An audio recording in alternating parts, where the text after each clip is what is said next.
streeting Keir Starmer. They're still all worried that they might be accused of being racist or Islamophobic. Get rid of this. But don't worry, she will be the Chancellor for the whole 5 years, said Downing Street, because he couldn't answer the bloody question Exactly earlier. right. And Kinsey Schofield's coming on to talk about those tragedy vultures, Harry and Meghan. Oh, what the disaster tourist. Yes. Stand by, the man is a legend. Keep your calls coming for Kev. Kick his show off nice and quickly. 0344 499 1000. Text to him 87222. He's on from 7 to 10. Petrie at 10 o'clock. Mike in the morning from 6. I'm going home.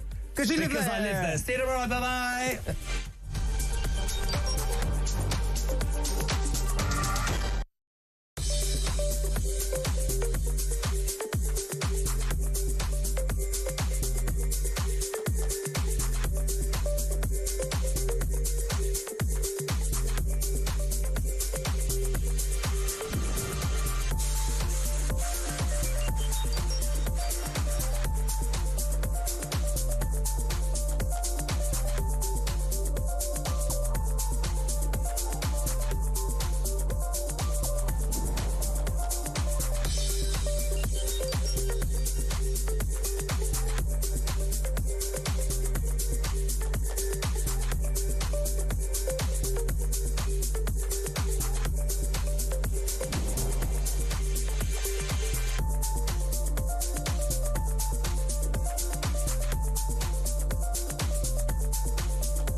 Across the UK, on DAB+, on YouTube, on the app, on your mobile, the home of common sense.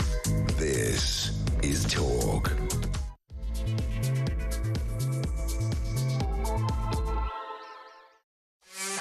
There you are. Good evening and welcome to the Political Asylum right here on Talk. I am your genial host, Kevin O'Sullivan, and I'll be with you for the next 3 thrilling hours of news, views and dynamic debate all the way to 10 o'clock. You know the drill. Get involved, get on the phone and call me on 0344 499 1000. It's good to talk on Talk. Busy start to the week. Oh, also, don't forget you can WhatsApp me on the very same number, 0344 499 1000. WhatsApp, voice note me, and I promise I will play your message out. That's a guarantee. But a busy start to the week. Here's what's coming up. First, I will show you a video that I believe is shocking. It's a film made by underage schoolgirls to entice foreigners to come and live in Wales. The Welsh Refugee Council, an independent charity, was thrilled by the kids from Bryn Teg Comprehensive's effusive welcome mat film inviting Ukrainian refugees and all sanctuary seekers to Wales.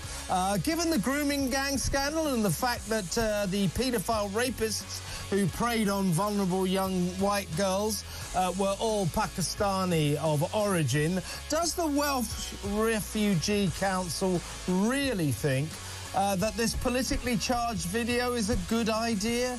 Couldn't these be kind do-gooders see a problem here?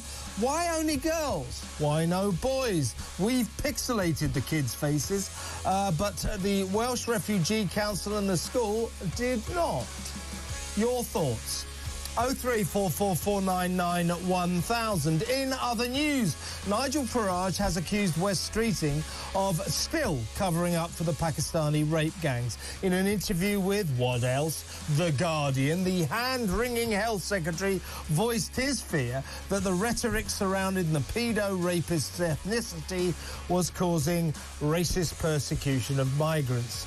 But Wes, your middle-class guilt-trip claptrap was what enabled the mass rape of thousands of innocent victims in the first place. Don't you see that? We absolutely must focus on the fact that these sexual predators were of Pakistani origin, so we can maybe work out why. What is it about these people that makes them do this? To get it, Wes, 03444991000. They shouldn't be protected, they should be investigated. It's unbelievable. Plus, tonight, Keir refuses to say he won't sack Rachel from accounts, then says he won't sack Rachel from accounts. The hopeless Chancellor who raised virtually nothing on her begging bowl visit to China and whose panic-stricken policies are sending this country to the dogs. 03444991000. Isn't it time we dumped this useless woman? Isn't it time Keir got real and got rid of the Chancellor of Doom, the granny freezer? Get rid of her. Rachel from accounts is a disaster. 03444991000. Also tonight is Dominic Cummings fueling Elon Musk's war against Keir Starmer and his gormless government. If so, why all the fury? Good for him, I say. Why shouldn't he? And why shouldn't Elon say what he thinks about Britain? This is a free country. It's a free democracy. Foreigners are allowed to say what they think. Anyone is allowed to say what they think. So what is going on here? I'm glad Dominic Cummings is fueling Elon Musk, because this government needs criticising, and it seems that they get very hurt by what Elon says about them. So good. Good for him and good for Dominic. That's what I say. What do you say? 03444991000. The grooming gang probe failures and how investigators were told not to look into senior coppers who turned a blind eye. Culture Secretary Lisa Nandy's secret plan to make us all pay for the BBC, whether we like it or not. And finally, Kinsey Schofield on Harry and Meghan and their so-called disaster tourism to fire-ravaged Los Angeles. Why are they there? Why are they sifting through the burnt-out homes of the victims just for what look like photo opportunities? Furious Opportunities have labelled the Duke and Duchess of Netflix tragedy vultures. Is this fair or unfair? I know what I think. 03444991000. Plus the lunacy of crazy Ed Miliband's net zero madness is making us all poorer and colder. Shouldn't this maniac be stopped from inflicting untold harm on long-suffering Brits? Your thoughts, 03444991000. All that and so much more, so don't go anywhere. Stick with me right here, right now on the home of free speech and common sense talk. Let's spend Monday night together. In the studio with me for the first hour is my normal Monday mate, Russell Quirk, fellow talk presenter, of course, and general commentator and social observer. Russell, we're going to talk about this astonishing video featuring little schoolgirls enticing migrants to head for Wales. If Wales wants to entice migrants and refugees and asylum seekers to live there, I suppose that is Wales's prerogative. It can do that if it wants. But what on earth is the Welsh Refugee Council doing, teaming up with a school to put out a video starring underage schoolgirls saying, "Come to Wales"? Now, given the grooming gang scandal, this video was made in 2022. It's still out there.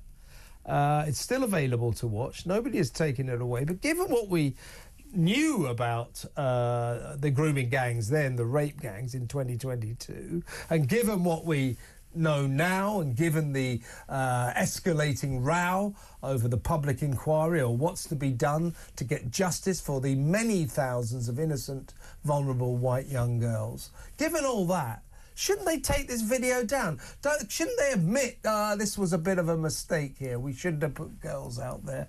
But there it stands. Now, what we're going to do now is talk to the person who alerted me to this video, and that is Talk's international editor, Isabel Oakeshott. Isabel, welcome to the show. Hi, I just couldn't believe it when I saw the video. Now, I wasn't aware when I first saw it of the timing, and you know, you've explained very clearly there that this video has not been made in the last few days or even the last few weeks. It's a couple of years old. But as you say, it's still circulating. And it is just astonishing on so many levels. It's hard to know where to begin with the misjudgments. I mean, the grooming gangs were well known about at the time that this particular crazy video was made. I mean, any parent now knows the level of protection around circulating pictures of school children. You know, whenever my kids might be photographed in any setting in school, you're always asked, do you consent to this? And I simply can't imagine how it is that the school concerned was able to get permission, or whether they did or didn't seek it, to put a video like this out. You know, these are two very young girls who, first of all, shouldn't be being used in this way. And secondly, you know, to politicise young girls in that way feels very, very wrong too. I don't think we've yet played the video. No, we're going to do that in just a second. I think. I totally agree with you, Isabel. Apart from the fact that this is entirely inappropriate, I mean, and in 2022 they should have taken on board the fact that many men by then, Pakistani, British men, had been imprisoned for paedophile raping underage girls. They should have taken that on board. But given the furore over the past week over the potential rape gang inquiry and people just crying out for justice for these poor kids, these victims, you'd have thought that the Welsh Refugee Council and the school might have taken this down, but they haven't. Now, we're going to watch it now, and I will say that we at Talk have pixelated these kids' faces. Damned if the Refugee Council or the school have. So I think they've got questions to ask. I will also point out that my team have spent half the day trying to get some kind of response from the Welsh Refugee Council. Response has come there, none. A lot of nonsense about, oh, someone might be in tomorrow, that kind of thing. We pointed out we're going to air tonight. So we have given them full right of reply. We also said if you want to put a guest up, please could you explain this video? Response, as I say, came there, none. So let's have a look at the video. Shemai. Hello and welcome to Wales. We understand being a refugee isn't easy. They're going through so much. Fleeing your country is difficult, but Wales wants to help you feel welcome. The Welsh Refugee Council is here to help you. You can contact them here. Wales is seen as a nation of sanctuary. We welcome anyone and everyone. We recognise your skills and talent. The Welsh Refugee Council offers a lot of support, including ESOL classes, which means English for speakers for other languages. It may be hard to learn our language, so we offer support. Employment. You may feel stressed about employment, but we can help. They help you to apply for bank accounts, child benefits, and they can help with housing. It's very important to have a warm place that you can call home. Education. Children have the right to education. Play for children. We know how important it is for children to socialise. Help finding doctors. It's extremely important to have healthcare. Not only this, but Wales offers free education and healthcare. There are many job opportunities here in Wales. IKEA works closely with the Welsh Refugee Council, providing jobs for refugees that come from all over the world. On the screen now are some basic Welsh phrases. Shemai. Hello. Borda. Good morning. Prynanda. Good afternoon. Nosta. Good night. Sut wyt ti? How are you? We understand that you have been through a lot, and that is why the Welsh Refugee Council is here to help you. Thank you for listening. Well, Isabel, what's the Welsh for absolutely unbelievable? Because that's what that is. As you said, as you alluded to earlier, apart from the shocking, the astonishing inappropriateness of this video starring young girls, given what we now know about the rape gangs, given what we knew about the rape gangs when this video was made, a proper school, a proper education system would let children grow to an age where they can make up their own minds about what they think about refugees, about migrants into this country, about asylum seekers. Instead, these kids at what looks like about the age of 11 are being brainwashed into the Welsh Refugee Council and no doubt their left-wing teachers' way of thinking. This video is wrong, profoundly wrong on so many levels.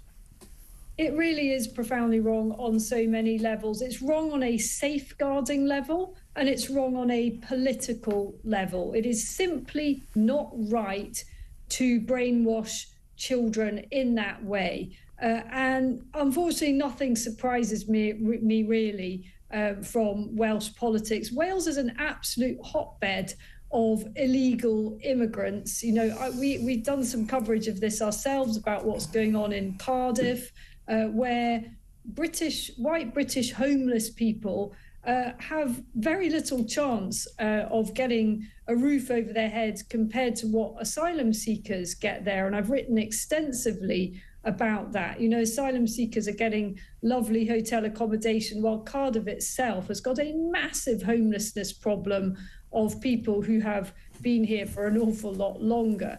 But returning to the video, I think it's fair to say, I know you mentioned that our own team spent ages trying to get some sense out of the Welsh Refugee Council and the school. They did in fact take the video down. They tried to remove it from circulation some time ago. But what they could have done, given that it re-emerged, is be an awful lot more proactive. They should have put out a statement saying, we absolutely distance ourselves from this. We made a blunder. We realise how bad it looks. And, you know, please do not circulate this, which in any way that shows the identity of those girls, because they are now quite literally being made more vulnerable. And it was very responsible that we ourselves, I hope, you know, that people appreciate, we have sought to protect those girls by pixelating the image.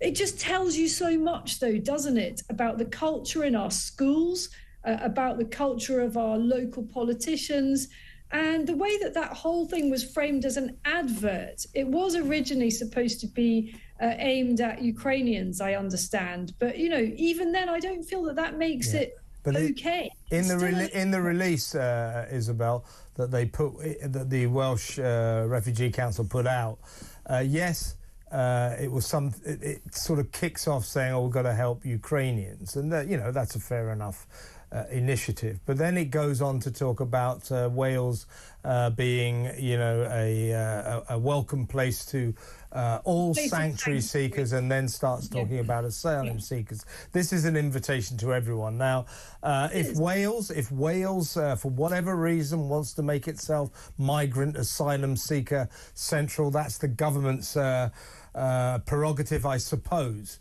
But using little children, little girls, by the way, little girls from a school where there are little boys as well, let's give the Refugee Council and the school the benefit of the doubt and say that this was hapless incompetence and they didn't think it through. But now they need to make sure that that video cannot be seen, because yesterday it was available to millions. So they need to somehow get that video out of circulation. Don't you agree? I absolutely do, and that's why I say they should have put out a statement yesterday. They should have circulated messages saying, please do not broadcast the identities of these girls. You know, we really screwed up here. They should hold their hands up and admit that this was a disastrous misjudgment. And in the current political climate, it really couldn't be worse. I also feel sorry for the families of those girls. You know, if I were the mother of those children, I'd be deeply uncomfortable by this. I'd be, you know, if it was just an innocent little school project, then what on earth was the Welsh Refugee Council doing publicising it, that instantly turns it into something very different. So it is shocking. It's deeply disturbing and really worrying that this is the kind of hogwash that is being pushed around in our schools to young children who really could benefit from the alternative argument. By all means, tell children about the difficulties faced by people all over the world who might want to seek refuge here. But are they also teaching those children about the impact on communities of uncontrolled immigration? I doubt it. Yeah, I doubt it either. And also, I would call this the imposition of groupthink orthodoxy on young children. Brainwashing. That's what that is. That is the most minor of the problems with this film. The fact that kids are being used, given what we know, it's just... it's shocking and it's ridiculous and it's incompetent. So I think we deserve some kind of response from the Welsh Refugee Council ASAP, and also the school, Bryn Teg Comprehensive. Isabel, thank you so much for bringing that to my attention, and thank you for that great contribution, and I'll talk to you on Wednesday on your regular appearance here on the Political Asylum. Before we go to break, Russell Quirk's been sitting here patiently. I know he shares my horror at this video. Your thoughts, Russell? Well, I've been sitting here shaking my head. When I saw this first thing this morning, I genuinely thought it was some kind of sick parody in bad taste. I could not believe, albeit that the timing of this was, as you say, as Isabel said, this was launched 2 years ago. The fact that it wasn't immediately taken down in the wake of the resurgence of this child rape grooming gang issue in the news, which is now, 8, 9, 10 days old. You would think that the parents would have demanded that it would be taken down, and that actually the Welsh Refugee Council would have done so. Andrea Cleaver, by the way, is the CEO of the Welsh Refugee Council. I think she has some questions to answer specifically, personally. But I think it's ghoulish. And the other thing is, I guess, the point that I guess has just been made, but let me reinforce it, that education is surely about maths, English, French, physics, chemistry, history and so on. It is not teaching our kids to be overtly liberal. Now, the fact that you've got children there being indoctrinated, being forced to believe, in the words of one of those children and the script that she was obviously given to read, we welcome anyone and everyone. Well, I've got news for that school and for the Welsh Refugee Council. No, we don't. Yeah, we don't, as a matter of fact. But that's exactly what's going in. Poor little kids. I mean, I don't want to, it's not them, it's the script down about those kids, but they're about 11 or 12 years old. They don't really know what they're talking about, and yet they're parroting this script, which could have been written by Jeremy Corbyn or something. It's wrong educationally, and it's very, very wrong culturally in terms of the fact that we know that these rape gangs were predominantly from Pakistan. They were Pakistan British origin, and they preyed on vulnerable young white girls. I'm not saying these girls in the video are vulnerable, but they're young and white. So the inappropriateness of this film is off the bloody scale. It really is. Let me know what you think. 0344 499 1000. When we come back, more on the grooming gang scandal, really. Nigel Farage has accused West Streeting of still covering up the truth about the rape gang's ethnicity.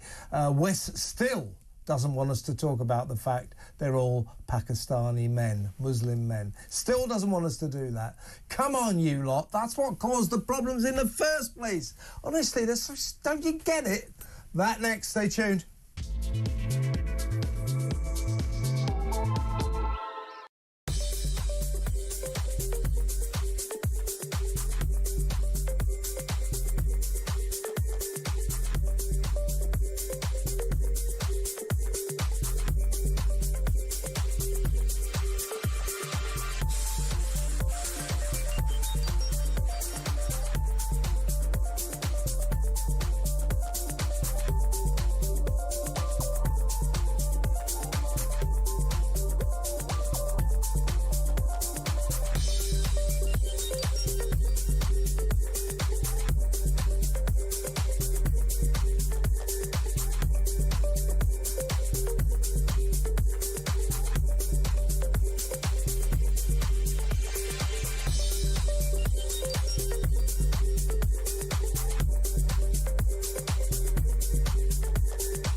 a hostile nation state. Which part of this don't Labour get? Now, Cameron and Osborne wooed China. Yeah. Well, that was at a time when maybe it would be forgivable that, they were opening up. Xi Jinping has made it really clear that he ain't that guy. Xi Jinping absolutely wants to become the dominant economy, the dominant political and military force in this world. He is a murderous, autocratic tyrant.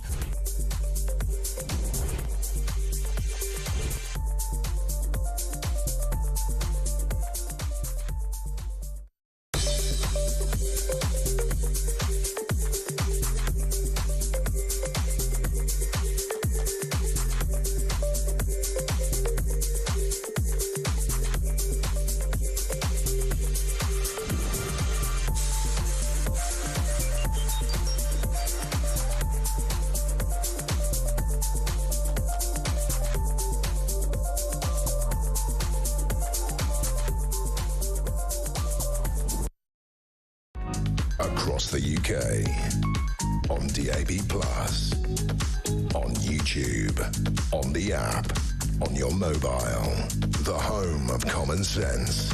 This is Talk. Welcome back. Let's talk about Nigel Farage. Let's talk about West Streeting. Now, Russell, in an interview in the Guardian newspaper on Friday, where else, the Health Secretary, West, said that he was worried, he was concerned about the rhetoric surrounding the grooming gang debate, insofar as he thought focusing on the ethnicity, the fact that they're all Pakistani Muslim men, was putting the Muslim community in danger, and he feared that it might lead to another New Zealand-style mosque massacre. Now, we don't want that, obviously, but we must talk about who did it. And here's who did it. It was men, Pakistani Muslim men, right? And he's illustrating the same attitude by hand-wringing, guilt-trip, middle-class white people, usually politicians or coppers or social workers who were terrified of being labelled as racist or Islamophobic, and that's what enabled the rape gangs in the first place. Come on, Wes, it is time to get rid of that opinion, right? Well, I don't buy the Muslim community is in danger at all. I mean, certainly the perpetrators of those rapes over the last 20 or 30 years, with one or two small exceptions, they have not been in danger from criminal justice, the police, or anybody. I mean, if anything, as we well know, and has been documented and proven as a fact, they've been largely and roundly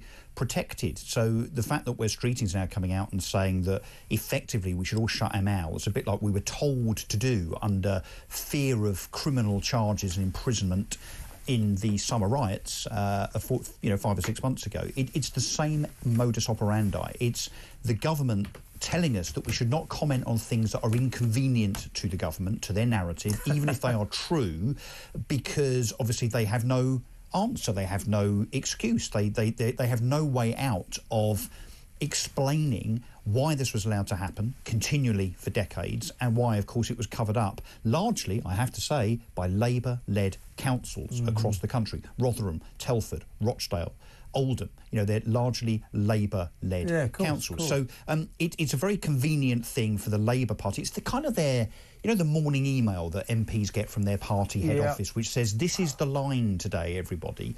Clearly that goes out most days now when it comes to talking about the atrocities of child rape over the last 30 or 40 years. And Wes Streeting, I'm afraid, and I did think better of him, actually. I thought he was almost one of the good guys because he's a bit more right-leaning. I don't know why he's getting all this good press. He's going to be the latest loser who screws up the NHS. He's already literally towing the line and parroting the same nonsense, the same garbage. Listen to what he said. He said, this is in The Guardian, that he was concerned that the, quote, and I quote, the irresponsible and coarse public discourse could lead to atrocities against Muslims.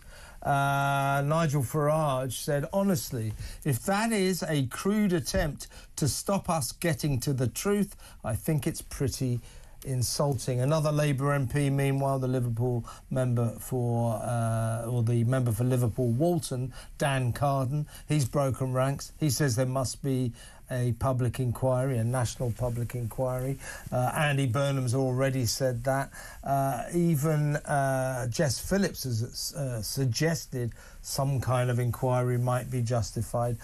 I think, I'd like to see them just get out there and arrest and prosecute all the coppers, all the social workers, all the teachers, all of those in authority who turned their backs and let these kids get raped rather than be accused of racism. I'd like to see them all immediately arrested, prosecuted and sent to prison. That would be the kind of immediate action that would be better than a public inquiry, because public inquiries take too long. But if it's a public inquiry, I'll go along with that. These kids, thousands of kids who have not had justice, deserve justice. If that's a public inquiry, so be it. But what I would suggest, Russell, is that if we have one, it's a year, no more than a year.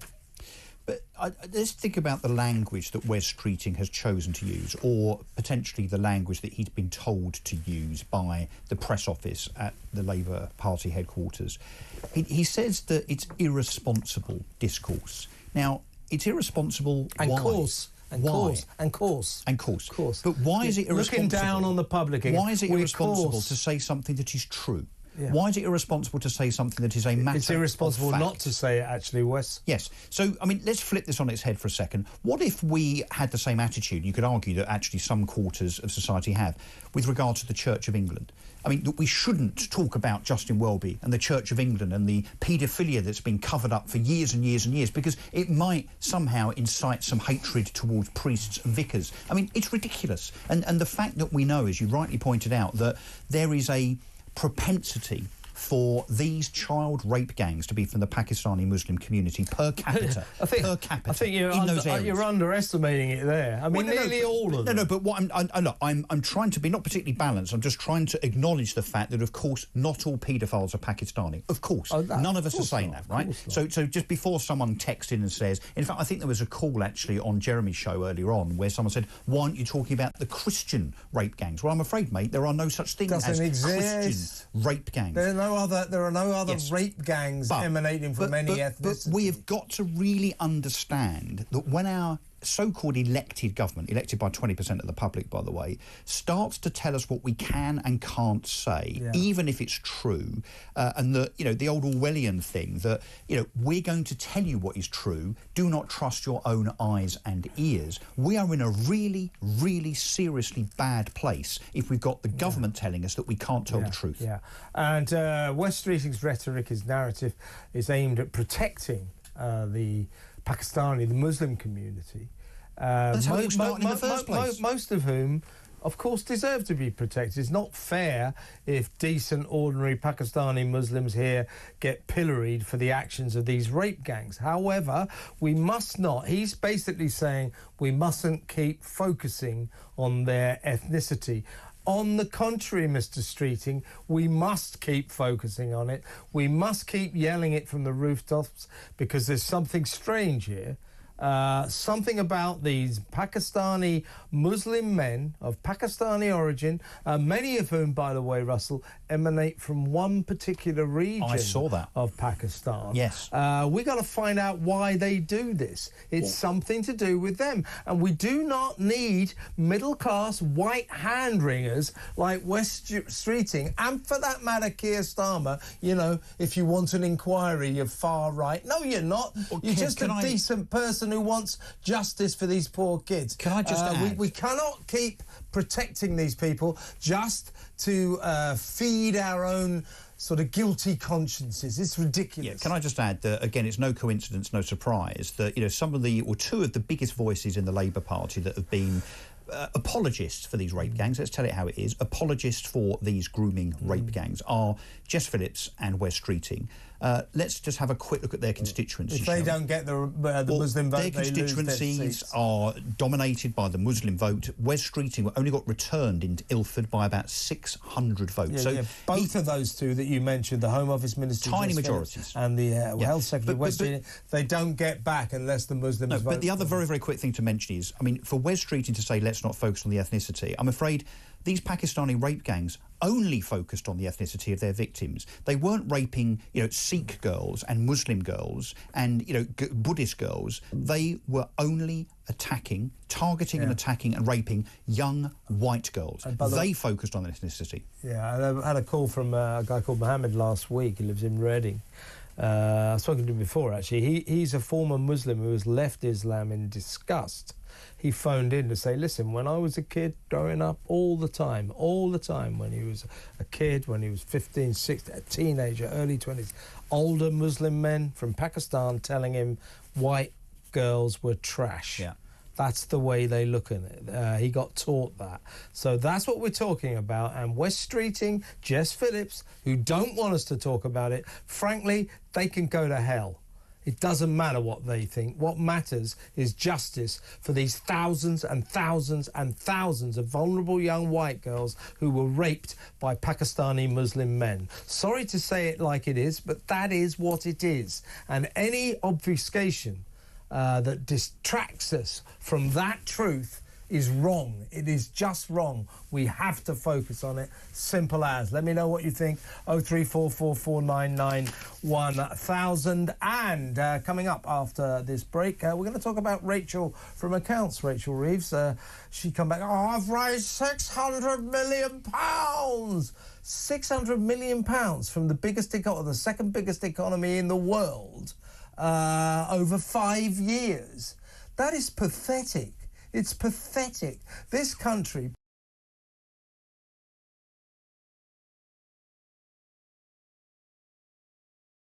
handful of pennies. She's come back with a handful of pennies. That's basically it. So that next, stay tuned.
Across the UK, on DAB+, on YouTube, on the app, on your mobile, the home of common sense. This is Talk. Welcome back. Let's talk about Rachel from Accounts. She went AWOL, went to China, as Donald Trump would say, with her begging bowl to raise money because she's desperate to promote growth. That would be the economic growth that her £40 billion tax grab budget completely ruined any chance of. There can't be any growth after that ridiculous budget killed our economy stone dead. So she goes to China, Russell, and she raises, I've raised £600 million over 5 years. years. So what is that, 120 million quid a year? I mean, from the second biggest economy in the world to what I think is still the fifth biggest economy in the world, our economy is worth £2.7 trillion. And she came back effectively with a fiver. I mean, it's ridiculous. It's like a kind of rocking up, and you know where you go somewhere and you get given a little gift for attending. It's like she kind of came back with, I don't know, a grapefruit with some kind of cocktail sticks with some cheese on it. I mean, it's just like the most ridiculously lousy thing that she could possibly have achieved. So 600 million quid to us is not a lot in the scheme of things. To the Chinese, I mean, it literally is pence. It's like they flicked her a coin. Yeah. Here, kid. Yeah. Look down the back of the sofa, Rachel, before you go and see what you can find. But here's the other thing. Here's a dime. But here's the other wisely. thing. So she's banged on about this 600 million quid. Bear in mind, it's over 5 years, right? So it's about 125 million quid a year, whatever it is. Yeah. While she was away, the markets went into meltdown, as we know. So she went away during a financial crisis, a bit like Harold Wilson did. Because just to put it into context, because the pound has fallen drastically against the dollar. Swap rates have gone up. And the cost of borrowing now, thanks to Rachel from accounts, thanks to Robert Reeves, is now the highest it has been for more than 30 years. Yes, so the cost of government debt is now the highest it's been, which means that taxes will have to reflect that, because the interest payments that we pay to the Qataris and the Chinese, funnily enough, have just gone up. And as a consequence, though, it means people's mortgages will increase. So while people's mortgages were going up, whilst we were effectively being given a lower rating by the international markets, so she comes back with 600 million quid. Whilst all that happened, about £4 billion, Kev, was wiped off the value of FTSE 250 companies. So 600 million versus 4 billion. If she'd stayed here, made a statement, showed some faith, and actually tried to calm the markets, perhaps those companies wouldn't have lost £4 billion in value. Absolutely. And she's now, people say, well, she's confecting this row. So she's trying to sort of blame somebody else for the problems she's caused, and she's saying that we need an urgent war on public sector waste. To an extent, I totally agree with her. You know, get rid of all these civil servants who don't ever turn up for work, get rid of all the diversity officers. Why is the Ministry of Defence spending £40 million a year on diversity officers? They call them protecting the protectors. It's pathetic. So yes, get rid of all of that. Get rid of loads of these people who don't do much work. Get rid of all the work from homers. By all means, I'm not against some drastic savings in the public sector department, particularly Whitehall, but she's just drumming this up to make it look as if, hey, it's not my fault, it's all of the waste that came before me. This bid, this ongoing, constant attempt by this ludicrously incompetent government to blame the Tories. Look what we inherited, look what we inherited, look what we inherited. It's ridiculous. I mean, well, it's also not true. Yes. Look, the Tories left them with a lot of crap, there's no doubt about that. The Tories were useless. But you don't have to persuade the public of that. You don't have to keep telling us. Why do you think you got the landslide victory? The loveless landslide, as they call it. People didn't vote for you, Keir, or you, Rachel. They voted against Rishi and the Tories. It was a negative vote. But you don't need to keep telling us it's the Tories' fault. It's the Tories' fault. But we already voted for that. We know that. But we knew they would do this. We said before they were elected that they would get elected, that they would lie to get elected, which is exactly what the Labour government have done, and that, you know, they would blame the Tories. Bearing in mind, the opposition, as they were, the books, the country's books, the Treasury books are open to them for months and months and months in advance. So are meetings with civil servants and Treasury permanent secretaries and so on. None of this stuff is a surprise. Rachel Reeves and Keir Starmer are making up the fact that this is all new news so as to cover their rather exposed backsides. Frankly. No one's buying it, though. No, we were already disillusioned with the Tories. But this rhetoric, this narrative of theirs, it's just ridiculous. I mean, people, we know that. We know the Tories were useless. What we were kind of hoping, Keir, is you wouldn't be quite so useless, as opposed to what you've proved yourself to be, incredibly, and against all the odds, as in even more useless. And if your back is against the wall fiscally, as clearly their backs are, and I'd have to also point out, the retail economy, as I would call it, is as in the economy that affects ordinary people on the street, was recovering. So we had inflation dropping, we had interest rates falling, productivity starting to increase, GDP growth, so the measure of the value of our economy, was starting to increase. We had positive growth. Roll forward 6 months, inflation's going back up again, interest rates aren't dropping, productivity has dropped, the whole economy has been ruined in 6 months by Rachel. And we're knocking on the door of a recession, make no mistake about that. Now, meanwhile, her other panic measure to try to sort this desperate economy, our desperate national finances out, is she's going to take an axe to welfare payments, especially disability benefits, where, by the way, there's a massive fraud alert out after it emerged that 90%, talking of useless civil servants, 90% of disability claims, because basically I would assume no civil servants ever go to work, they all work from home. Yeah. These claims, 90%, 9 out of 10 disability claims, sometimes for life, are not assessed face-to-face. So they're done remotely.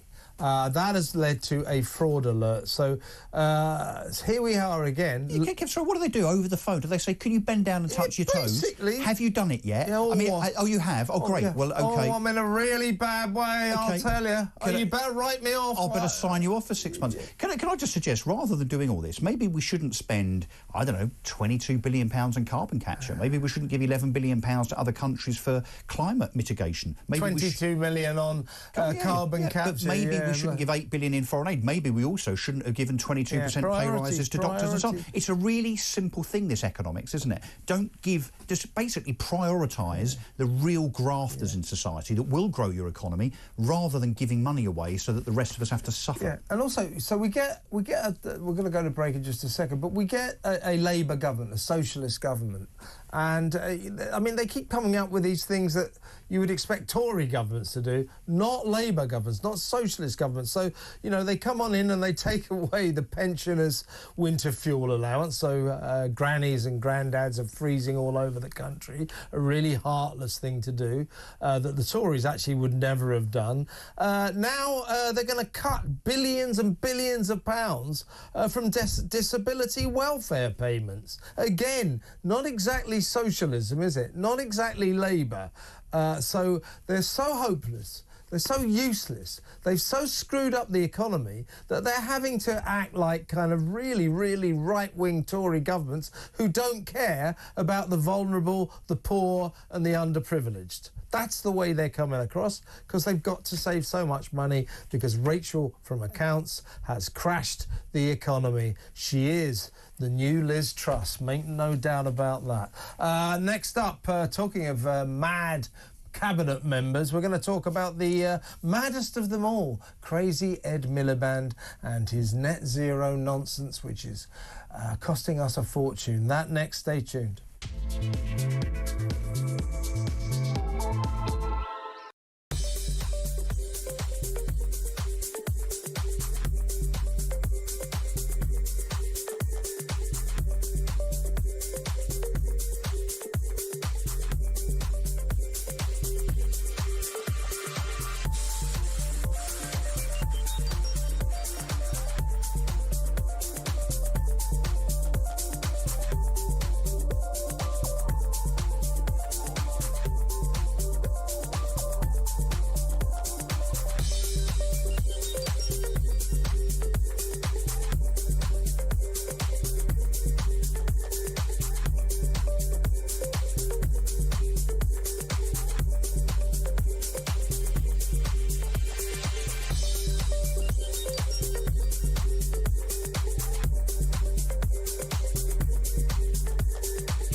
There's absolutely nothing behind this. Yeah. Lisa Nandy, in common with the rest of this government, which seems to ask other people for their ideas, hasn't got one itself. Yeah.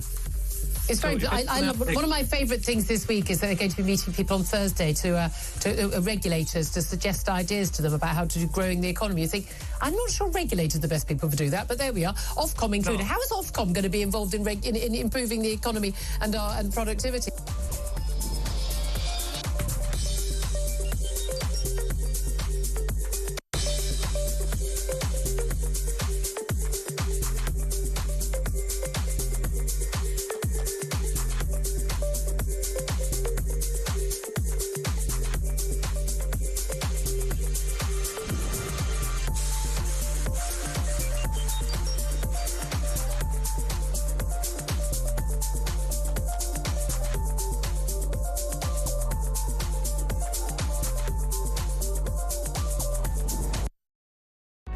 Across the UK, on DAB+, on YouTube, on the app, on your mobile, the home of common sense. This is Talk.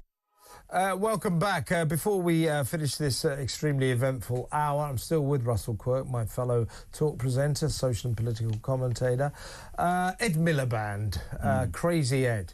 Right, so we learnt just at the end of last week, alarmingly, that Britain's vital gas reserves, we need the gas.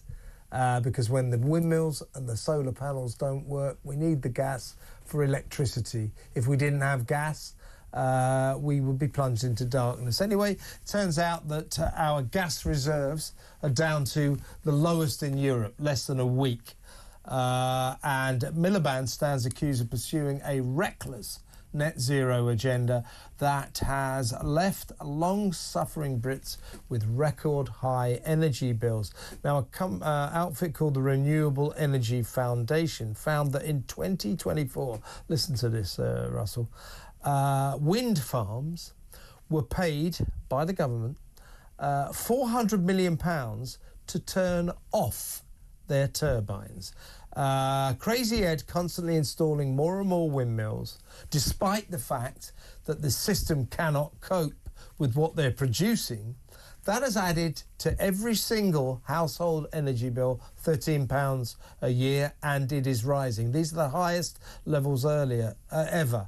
The REF Director Dr. John Constable says we are recklessly adding more wind capacity to a system which cannot cope with what it already has. This is resulting in extremely high costs to consumers. That's because this lunatic keeps erecting more windmills and is putting in more solar panels. We can't cope with the energy they're producing. It's going to nothing, to the extent we're spending 400 million quid a year to beg them not to operate. Hello? So it's climate extremist maths. So it's a different kind of maths to actual maths. You mean the one doesn't make any sense? Yes. So basically, Ed Miliband's sitting there saying, OK, let's say we've got 10,000 wind turbines that are producing 25% of the country's wind.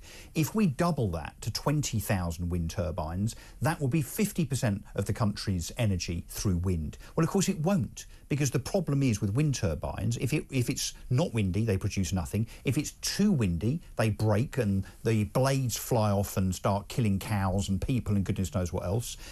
The problem with wind power is that you can't store the energy. The same with solar power, actually. There isn't the technology to take all of the power that comes from it and to store it for weeks and months. Gas reserves. Exactly. So we're currently, on a good day, about 50% of our UK energy is provided by what you'd call sustainable stuff, so hydro, wind, solar and so on. Yeah. We're never, ever going to get to 100% because you can't rely on it being windy or, not too windy. Yeah, and it's quite often sunny. Not all that sunny in this country, is it? Well, especially at night. Look at the moment. Yeah, but even in the day, we're not famous for our unbroken sunshine, are we? But the pursuit of this eco-zealotness, the maths, the arithmetic has completely escaped Miliband, the civil servants and the rest of the Labour front bench.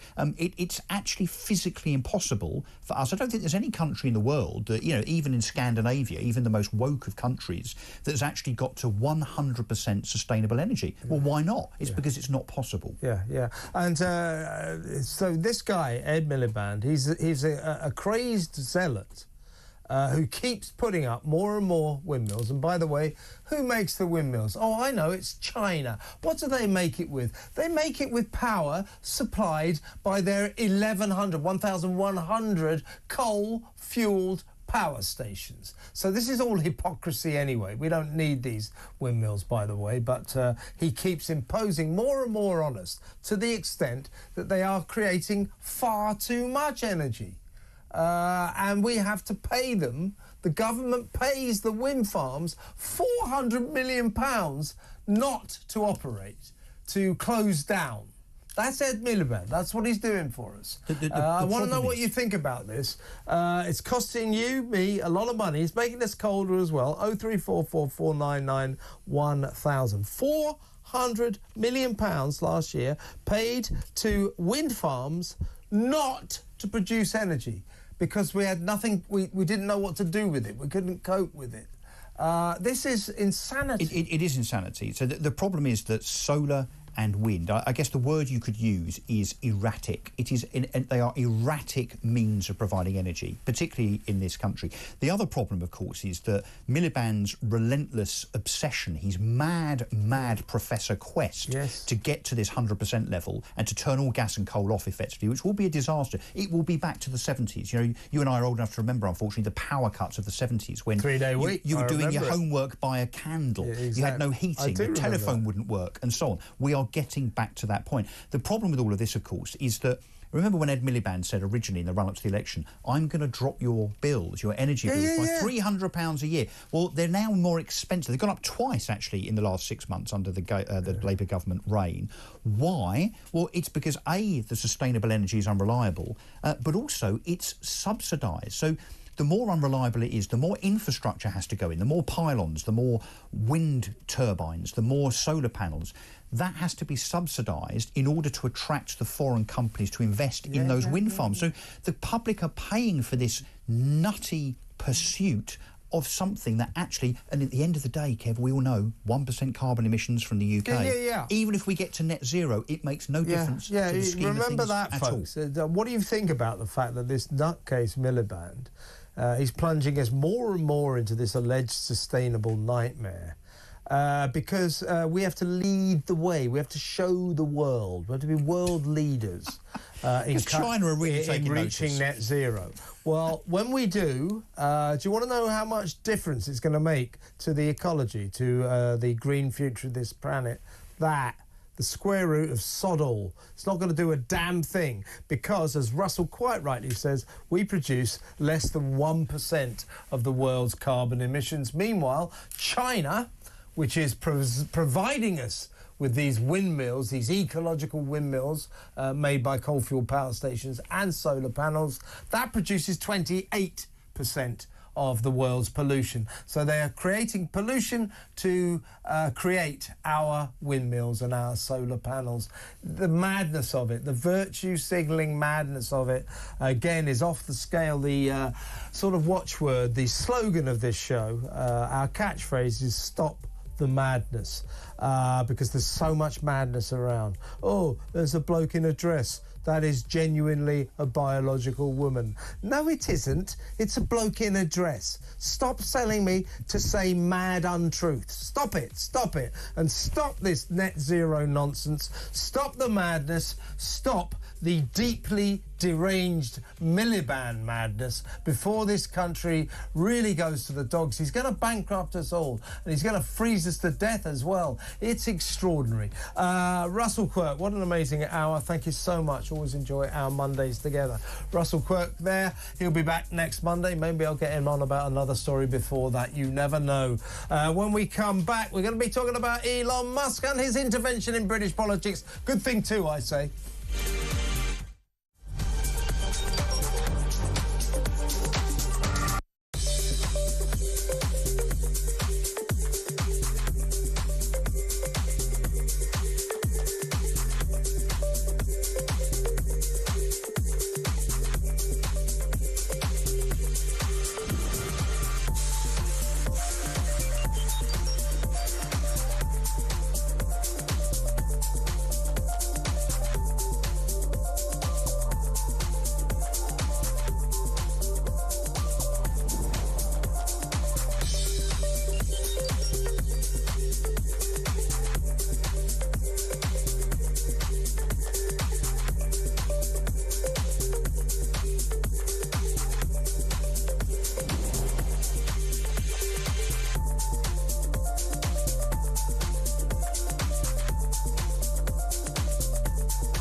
across the UK, on DAB+, on YouTube, on the app, on your mobile, the home of common sense. This is Talk.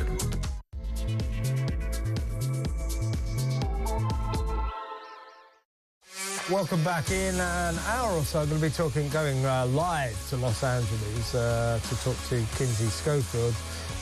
Los Angeles, poor LA, my old hometown, of course, still being ravaged by fire. It's been half destroyed. I mean half destroyed. One of the greatest cities on the face of the earth consumed by fire. The mood there is inflammable, if I can put it that way. It's incendiary. Lots of fingers being pointed at the mayor, the Democrat mayor, who seem to prioritise diversity over spending money on the fire service. Gavin Newsom, the gormless governor of California, in big trouble.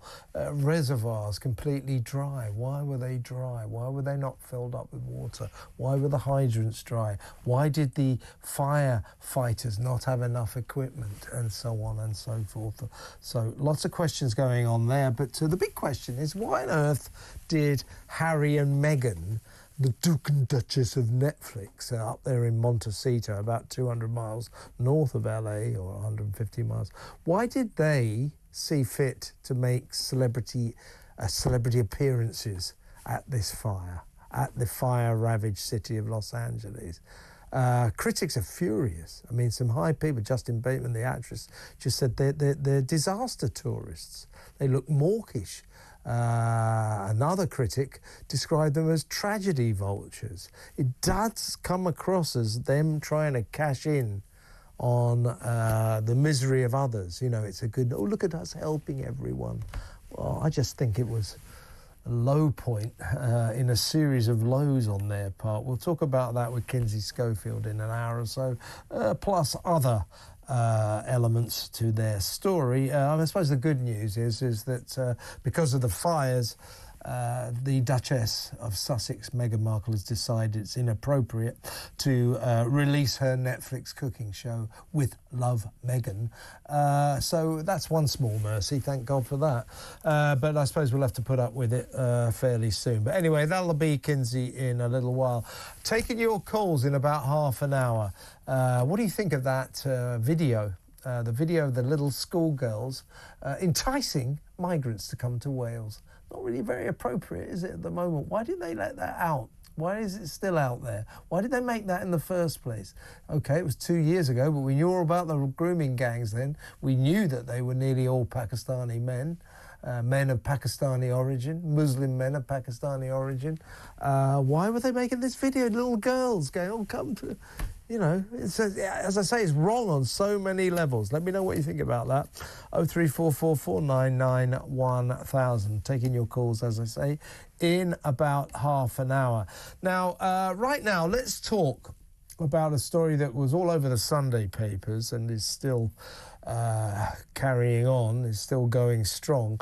And that is that Elon Musk, we've seen Elon Musk attacking Keir Starmer, attacking the Labour government, particularly over the grooming gang scandals, particularly over their approach, Keir's approach to the Southport drama in the summer.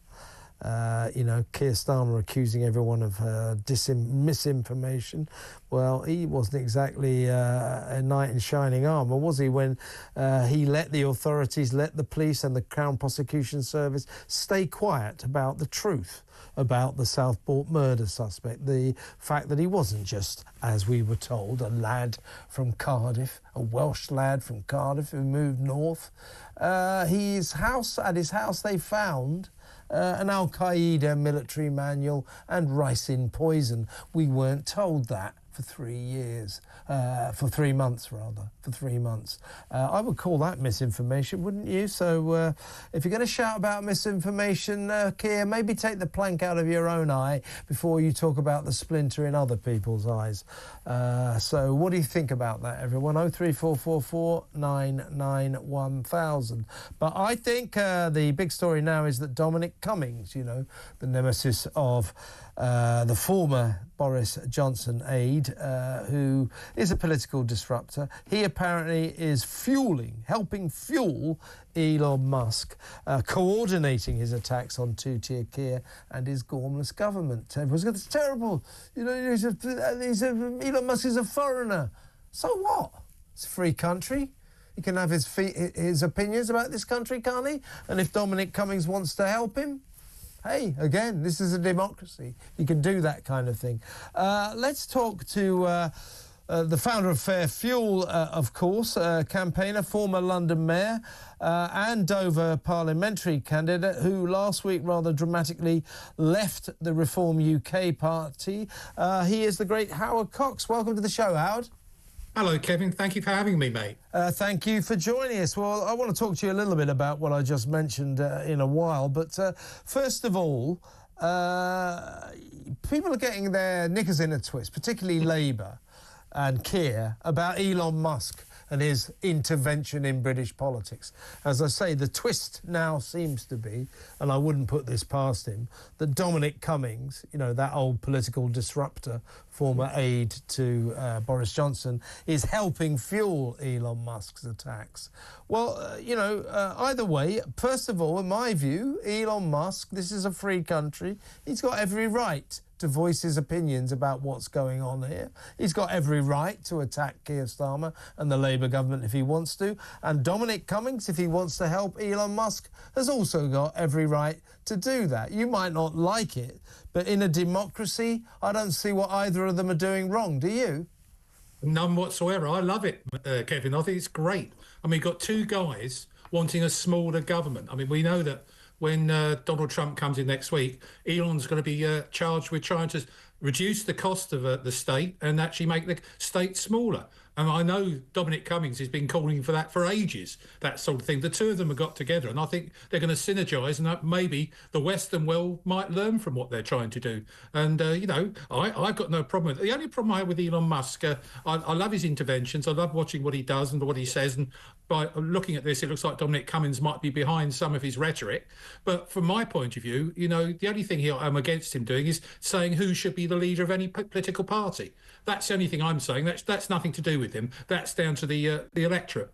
Yeah, I mean, I take that point. I mean, it's arguable. I mean, I can understand that a lot of people find his interventions from across the Atlantic irritating, and they go, oh, it's misinformation, it's not true. Sometimes I would say the accuracy of his interventions could be questioned. But, there's no law that says you have to be right about everything. This obsession with misinformation. Yeah. Ordinary people spread misinformation every single day. It is not and cannot ever be against the law. So I understand what you're saying. When he says Nigel Farage isn't fit to lead the party, they need a new Reform UK needs a new leader. I understand people getting annoyed by that, but he's got a right to do it if he wants to. It's a free country. It's a free democracy. And as I said earlier, Howard, what annoys me, the standard issue, a pushback from the left is the right are spreading lies and misinformation, and they usually throw hate in as well, for good measure. Hate and lies and misinformation. Well, what about the misinformation that Starmer allowed to be spread in the summer? When we were not told that the Southport murder suspect's home had been raided and they found an Al-Qaeda manual and ricin poison, the favourite poison of terrorists. We were not told that for 3 months. So Keir Starmer himself, if he didn't exactly spread misinformation, he allowed misinformation to be spread on the part of the police and the Crown Prosecution Service. So as I say, Keir Starmer, people in glass houses shouldn't throw stones, right? Kevin, you're absolutely right. And let's face it, this is all about a cover-up. It will eventually come out, who is actually culpable for what's going on. And obviously it's going right to the top. And why is Starmer not allowing a national inquiry into, obviously, this serial rape gangs of these people on our children right across the country? Just beggars belief why he's not allowing that to happen. So, and I was, approached by... not quite a whistleblower, but someone who was actually there at the arrest of the Southport killer. And as he was being arrested, he was shouting "Allahu Akbar." Well, allegedly, and I've got to say allegedly, Howard, we've got to be careful. Well, the person that's told me, I trust implicitly. Well, we have to be careful. That's just an allegation, but I take the point is, Kevin, your comment on board. Yeah, I take your point about that, and I respect what you're saying. The point I'm saying is that there is a cover-up somewhere along the line. There's too much going on, and it's got to come out, and that's what a national inquiry would happen, certainly with the rape gang. So, yeah, I don't know why Starmer is, people in glass houses. You made the point, and he's guilty of that big time. Yeah, I mean, as I also said, all my analogies come in thick and fast. Take the plank out of your own eye before you, Keir Starmer, before you start pointing at the splinters in other people's eyes. What we were kept in the dark about, to go back to your point, what we were kept in the dark about was the clear alleged connection between this guy and terrorist extremism. This clear alleged connection. There clearly was, and we were not told. Those charges of the Al-Qaeda manual possession and ricin poison 3 months after the murder charges. That was purely, I think, to keep the public in the dark during incendiary times when the mood was running high. So, again, I'm not necessarily, well, I think I am criticising him for this, but, I can understand why Keir Starmer did it, but don't go on. Don't keep accusing other people of misinformation when the Prime Minister sat on information that was relevant to this suspect. So it's as simple as that. To move on, Howard, you left Reform UK last week, rather sensationally. That followed in the from the resignation of the excellent Ben Habib as well, former deputy leader.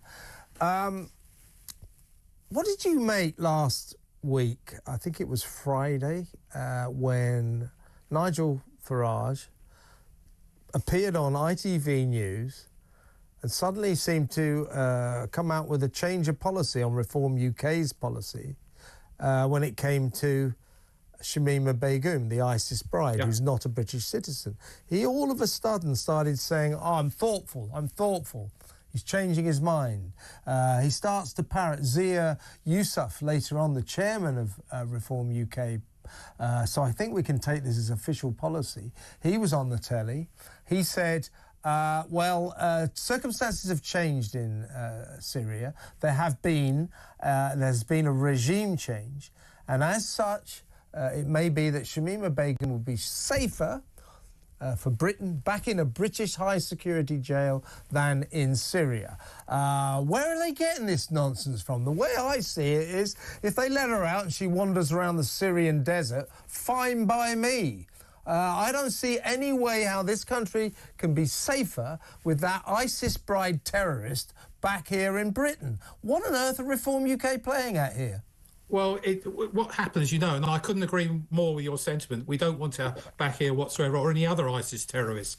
But the point is, Sebastian Gorka, he's I think it's Mike Waltz's assistant, who's a national security advisor to Trump, have sort of issued a sort of, let's think about where they should be best placed. Should they be in a British prison or something like that? But the problem is, she would be let out. She wouldn't. There's not enough evidence to do anything with her. And the point is, and Sadi Javid was dead right. Getting rid of her passport and her British citizenship. She should go back to where she was, she's got her other citizenship, which I understand is in the Bangladeshi area or something like that. The point is, I believe that Nigel was right about Southport, all the cover up there. So And I still support Nigel in terms of Reform UK, contrary to what people are thinking. But in this case, what's happening is, I think Nigel is trying to play the middle ground with America. He doesn't want to upset anyone, and because he's basically very close to the administration over there, I think he's just saying all he's saying, and this is what Zia was saying. He's just saying, let's consider this, let's think about it. I don't think we need to think about it. Like you, Kevin, we don't need her here. Yeah, I mean, this is contrary to everything he always said in the past. In the past, Nigel was one of us. didn't want to see her in this country ever again. She's not a British citizen. Seb Gorka, who I usually have a lot of time for, he was talking about America apparently is going to repatriate all of its ISIS terrorists from the Middle East and put them on trial and put them in jail. And Seb was going on about our moral responsibility. Well, when politicians start talking about moral responsibility, it means they haven't really got any reason for it. Well, you can repatriate your terrorists if you want, Seb. I think we won't. How about that? Well, the issue for at the moment in time, and one reason why, well, the only reason I left is we haven't got free speech in Reform UK. I was criticised big time, about the Tommy Robinson thing. Yeah. I don't support Tommy Robinson, please. Everyone listening to him, viewing this, I don't support him, but I do support the fact that he's been trying hard to bring to the forefront this issue of the rape gangs.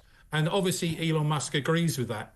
And because I mentioned that, I was told quite categorically 3 or 4 days before I resign, if I carry on talking about Tommy Robinson, I will be actually expelled from the party.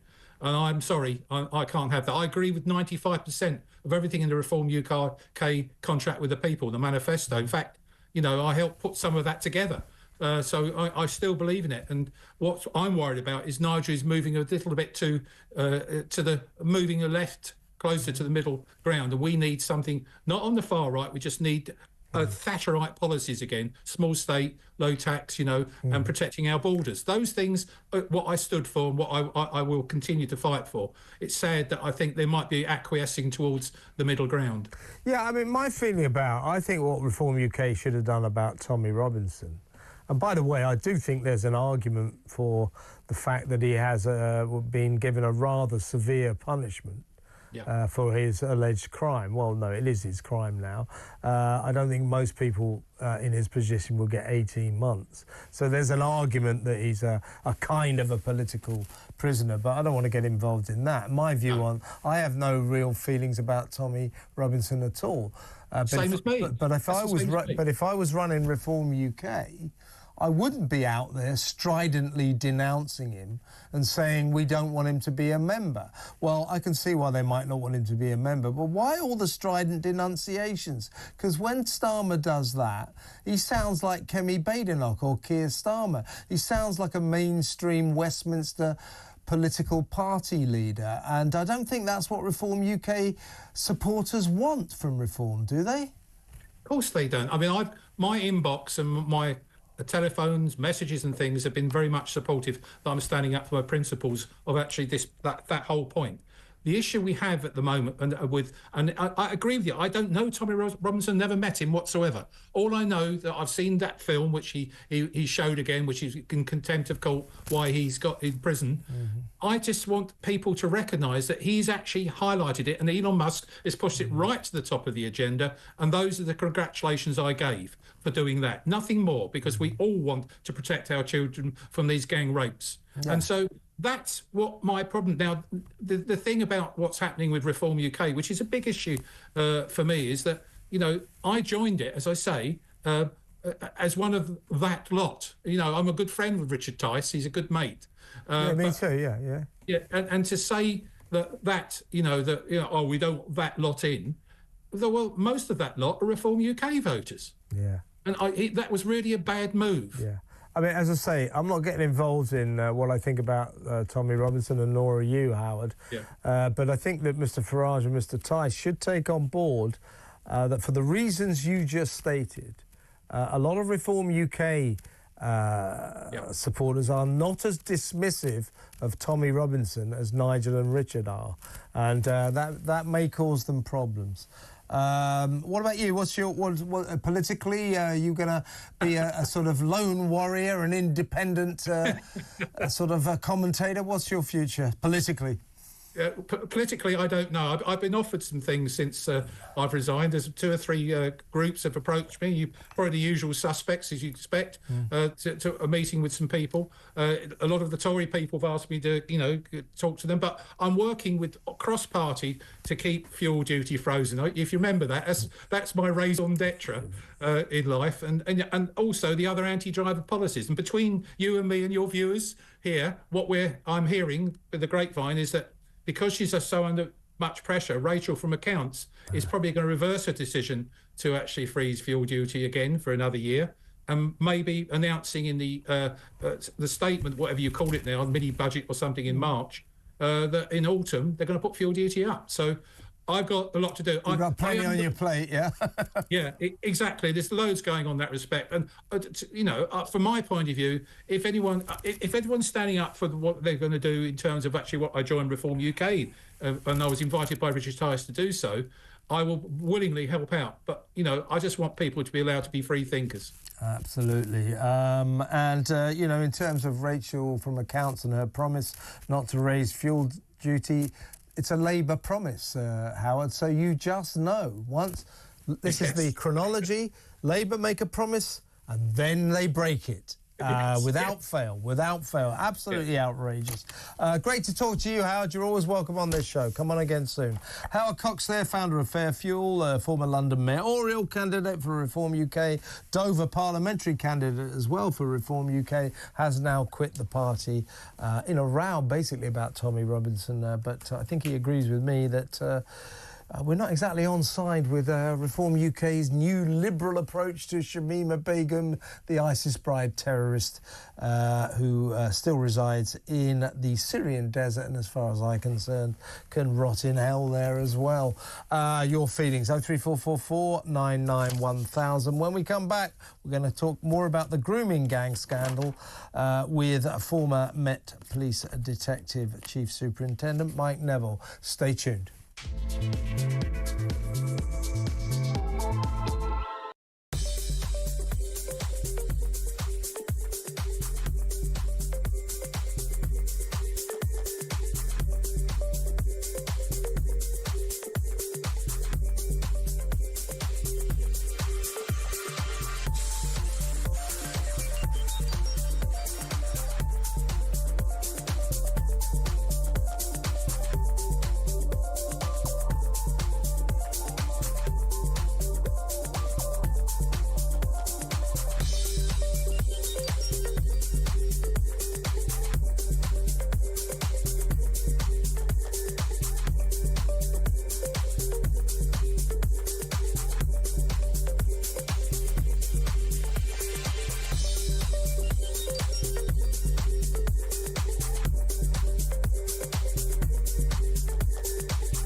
Keir Starmer will launch the sweeping plan to increase 20-fold the amount of artificial intelligence computing power under public control over the next 5 years.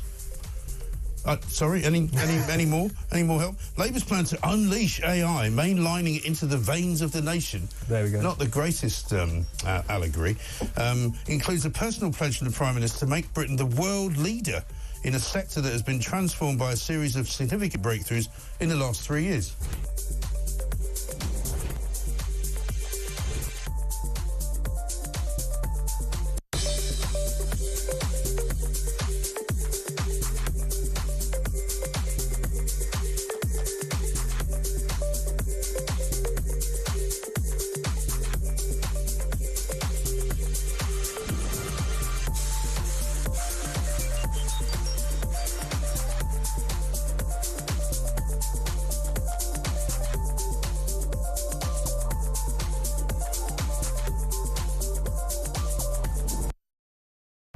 Across the UK, on DAB+, on YouTube, on the app, on your mobile.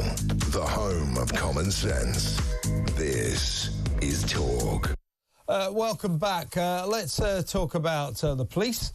Let's talk about yet more grooming gang failures and how these poor kids were let down by the authorities, by the police, by teachers, by social workers, and many, many more. I mean, this is a scandal on a massive scale.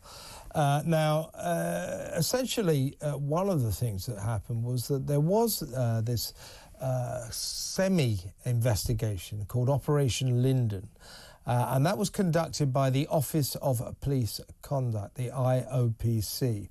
But the independent investigators for Operation Linden were told not to probe senior officers. Now, what's the point of that then? They went on, this independent Office of Police Conduct inquiry, Operation Linden, went on to discover that cops did not lodge crime records, even when rapes and sexual assaults were reported, did not question older men discovered in the presence of drunk young girls, and the investigators viewed vulnerable children as troublesome problems rather than victims of serious crime. That was 2022, so that was a couple of years ago that happened. So Operation Linden went on to conclude that there were systematic failings at South Yorkshire Police that enabled industrial-scale abuse between 1997 and 2013. Let's talk to former Met Police Detective Chief Inspector at the Met, as I say, Mike Neville. Welcome, Mike. Well, this instruction not to investigate senior officers, I mean, at the point when the IOPC or when their investigators were told don't investigate senior officers, that should have sounded serious alarm bells, shouldn't it? Yes, it should have done, and it's about the establishments protecting each other, you know, because all the members of the senior police officers are members of the same establishment. They sign up to the same liberal left agenda. And it's not really about systematic failings. What I would suggest over the last 2 decades has been an absolute people terrified that being accused of being a racist will impact on their career. And I'll give you an example. Even some 20 years ago, superintendent at Brixton I was with, we produced a document on who was committing street robberies. When she saw it was described as young black men, she literally ripped out the page.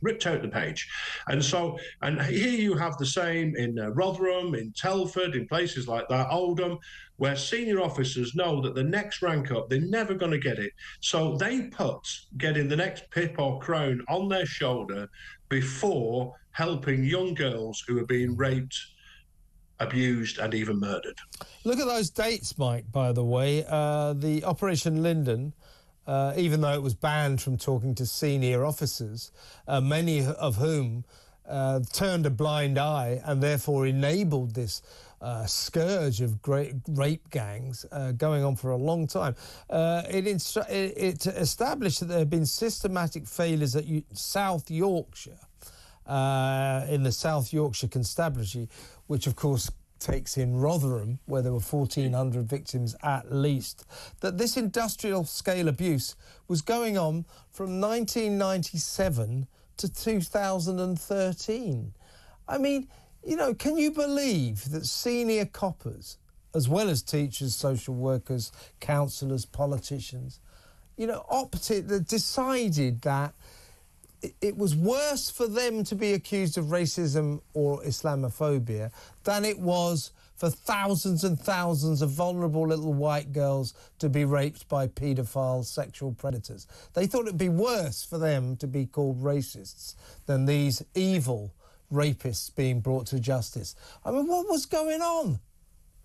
It's the entire West has been corrupted, Kevin. I was over in Cologne in 2015 when the mass sex attacks on New Year's Eve by immigrants on the German women there.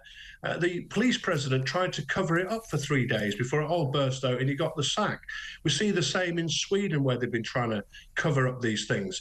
So this thing is not just a UK thing. This is a Western world thing where they've tried to enforce this doctrine of multiculturalism. If anybody disagrees with it, if anybody finds a flaw with it, like here, we've got these gangs grooming, murdering and abusing young girls, they are happier to cover that up than to let their doctrine be interfered with. It's an absolute disgrace. And we're lucky now that we can talk about this, because 10 or 20 years ago, you would have been immediately denounced as a racist. And that's like, you know, you're a witch, you put onto the, you put on the pyre and you set fire to. And this is, at least now, with the interventions of people like Elon Musk, that we're able to discuss this without being arrested and condemned as far right or something like that. This is such a scandal that it needs this inquiry so we can name names, and people need to go to prison. Those people who were knighted for police services and stuff like that, or social services and given OBEs and MBEs, they need to be named and shamed and locked up. Yeah, and Keir Starmer said, you know, dismissing the calls for a public inquiry, which I don't think in the end he's going to get away with. I think we might have to have an inquiry. But he said what the public wants is immediate action. And by that he means action on the J report in 2014, which wasn't into grooming gangs. It was into general child sexual abuse. So it's not entirely relevant.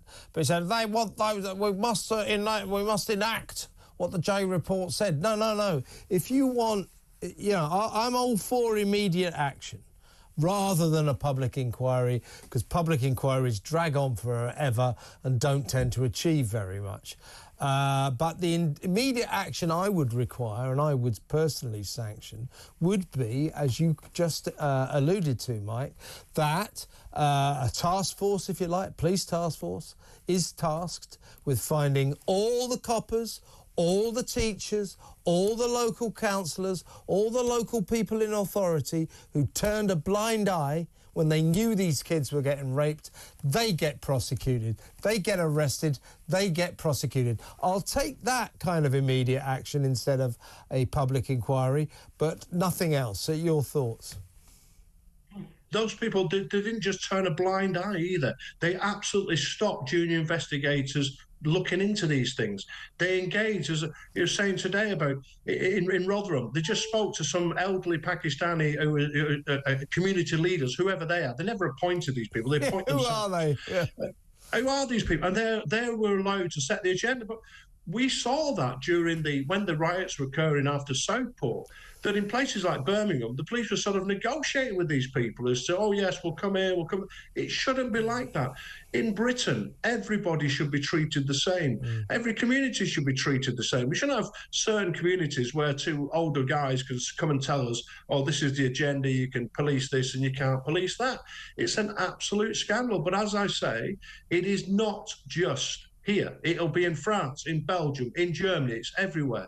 And it's been allowed to happen because we've got this liberal elite in charge of us who are determined, just like they're determined with net zero and whatever else, to push these things through, push multiculturalism through, and be damned if it impacts on children or anybody else. Yeah, exactly. And those of us who want justice, those of us who want these Pakistani Muslim paedophile rape gangs brought to heel, we're far right, apparently. We're racists. I mean, they're still pushing this narrative that if you focus on the ethnicity of the evil men who raped thousands of poor, innocent young white girls, mostly underage, then you're somehow far right and racist. It's disgusting. Can I get a last comment from you, Mike? I don't know if you're watching the beginning of the show, but it's extraordinary. An outfit called the Welsh Refugee Council 2 years ago teamed up with a school and put out this video enticing migrants, enticing asylum seekers, what they called sanctuary seekers, including Ukrainians, to be fair, but all sanctuary seekers, to come to Wales. You know, we'll give, you know, it's a fantastic place to come. Who do they get to make this video? It's young girls. Girls are about 11 years old, dressed in their little school uniforms. I mean, what is going on through their minds? What on earth are they thinking? Now, I don't for a second accuse the Welsh Refugee Council or the school of somehow saying, oh, come to Wales, look at these little girls. I just think this is crass incompetence and a failure to note that there's a problem with young white girls and many of the migrants that they want to come to Wales. Do you see what I'm saying? What do you think about that? Well, it's absolute madness, isn't it? When you consider these people must be deaf to what's going on, but we know they are deaf. These people are obsessed with an ideology, and they'll push that ideology through whatever comes. This is the nature of the left. They talk about the far right. It is the far left that we need to worry about in this country who do these crazy things. Absolutely, Mike. Mike, always a pleasure to talk to you. Thank you so much for coming on. Mike Neville, former Met Police Detective Chief Inspector.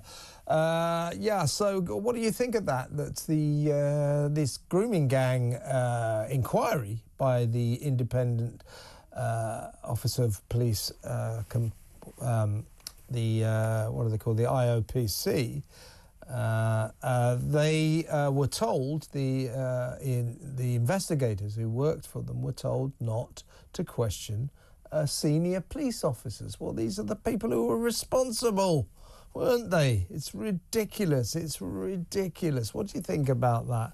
That an inquiry conducted by the Independent Office of Police Conduct carried out Operation Linden, and they were banned from talking to senior police officers. They were the people who turned their backs and let it happen.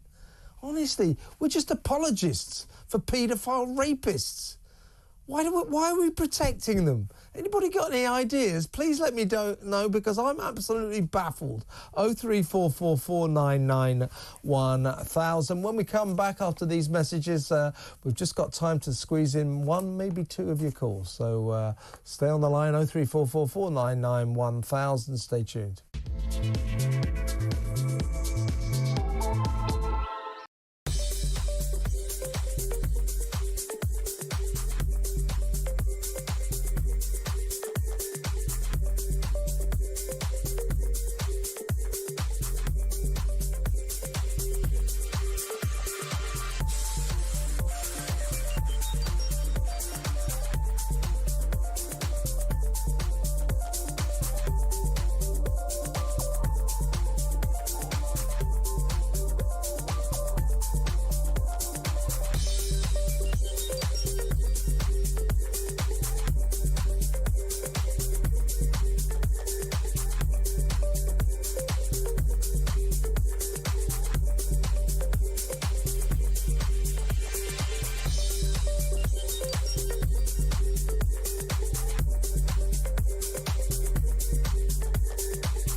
Across the UK, on DAB+, on YouTube, on the app, on your mobile, the home of common sense.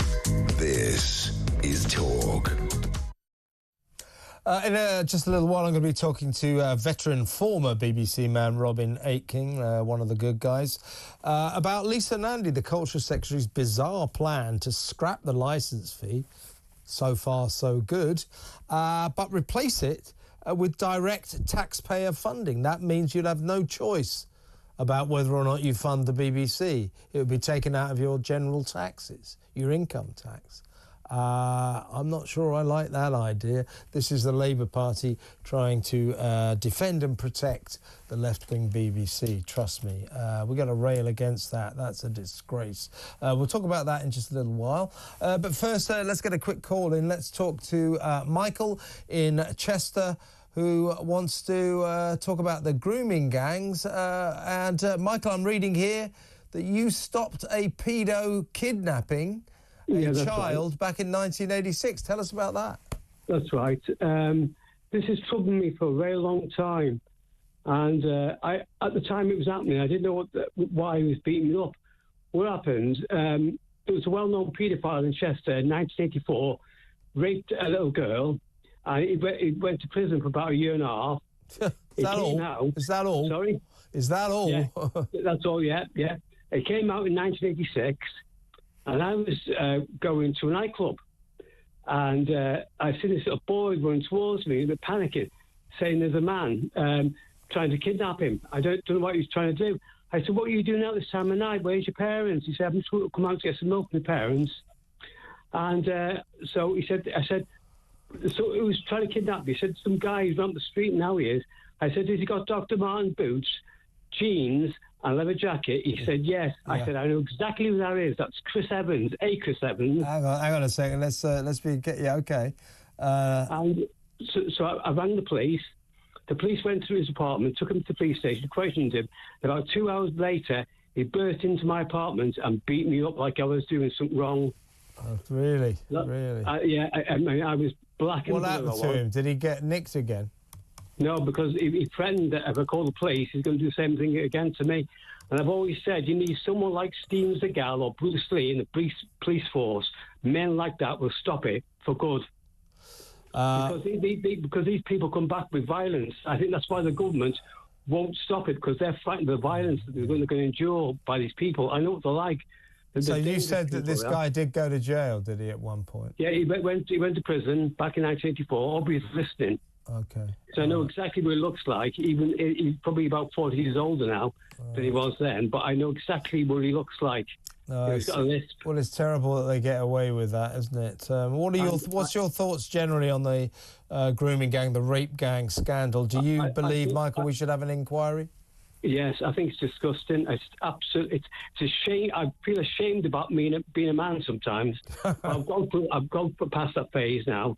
I know I'm a decent person, and I don't like people like that anymore. I mean, when I was a child in the 60s, there was thousands of men who were paedophiles back then. Absolutely, literally thousands of them. I think there still are. I think the problem is there still are. It's a big problem. Michael, I take your point, and thank you for a really good call. I've got to move on because the show has to carry on. But really good to talk to you. Thank you very much for the call.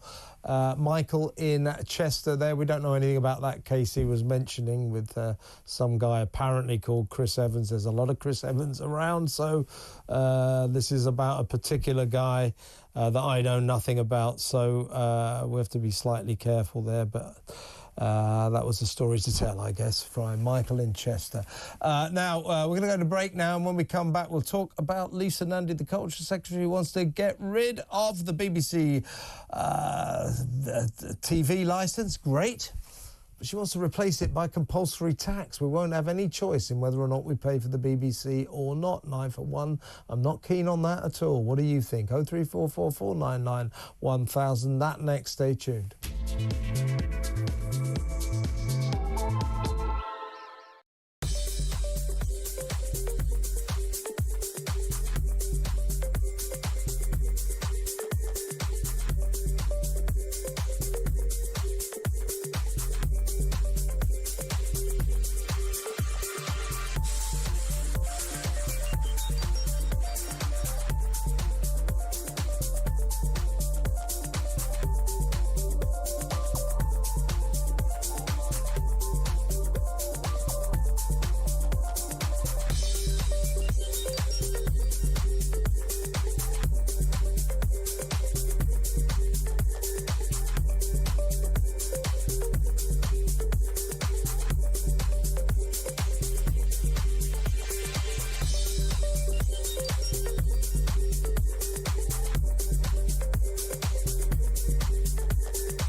We are heading towards stagflation, where inflation is persistently higher than the Bank of England wants, and yet we've got no growth. And this is all because of the disastrous blunder budget. I mean, the truth is that Rachel Reeves and Keir Starmer, they have crashed the economy. They have. I mean, no question. They have made the Liz Truss quasi-Kwarteng budget literally look like a walk in the park, a breeze compared to what is going on at the moment.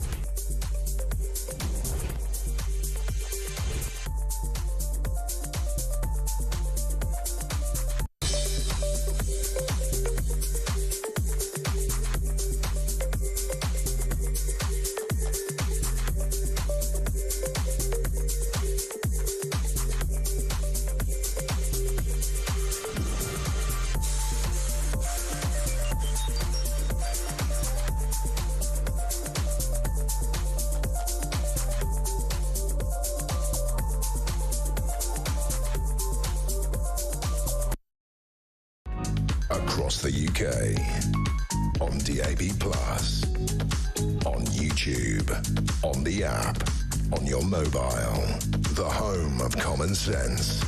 This is Talk. Right, let's go straight over to my next guest. We need to talk about Lisa Nandy's plan to scrap the TV licence fee. He is former BBC journalist Robin Aitken, one of the good guys. Welcome, Robin.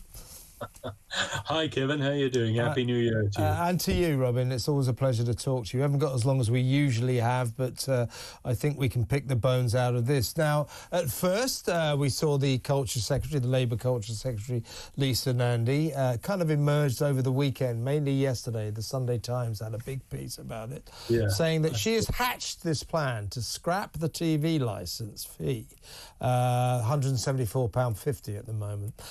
So far, so good, you might say. But what she wants to do is to replace it with direct taxpayer funding, which I think would be an outrage. I mean, I think that we should have the choice about whether or not we pay for the BBC. What she wants to do is to give us no choice in that. It will be taken from our income tax, from our general tax. And I think I know why she wants to do it. Because the Labour Party, the Labour government, see the left-wing BBC as its ally, the one outlet it can rely on to troll out the kind of socialist line that they like. And therefore they want to protect it, because more and more people in the real world, in the current system, hundreds of thousands, just saying no more. The BBC does not supply me with anything I want. I don't think their programmes are very good. There are massive repeats. And meanwhile, the BBC News Department, the journalists, are left-wing biased anti-Israel people. So they don't want to pay for the BBC. And for Lisa Nandy to propose that they'll have to, I think is an affront to sort of democratic free choice. Well, Kevin, to aficionados of this particular debate, we call this the Rundfunkbeitrag option, because this is exactly how the Germans pay for their national broadcaster. And of course, it's attractive in some ways to the BBC, because it would mean that you couldn't avoid paying the tax. There is a caveat, though, and I don't think that the idea floated in the Sunday Times story yesterday is necessarily a foregone conclusion for several reasons. One is that the BBC has always resisted the idea that money should come directly from central government, because that is clearly compromises the idea of an independent BBC. You know, the BBC, you'll know this, Kev, but the BBC always bridles if you label it a state broadcaster. Which is why I always do. Yeah. Yes. I mean, much innocent fun can be had, but the thing is that if the money comes through taxation, then that is another step towards identifying the BBC clearly as a state broadcaster. And of course, the problem for the BBC then is this: that when you have a change of government, of course, then you have new paymasters, and the new paymasters are in charge of the amount of money you get through taxation. Yeah. And so you do actually undermine the idea, the fundamental idea of the BBC being independent of the government. So that's one caveat. I think, very, very few of your esteemed viewers will have seen this book, but I contributed to it last year, and it's called How Do We Pay for the BBC After 2027? There were a lot of Which is when the Royal Charter is that will decide on the future of the TV licence fee. Yeah. So a lot of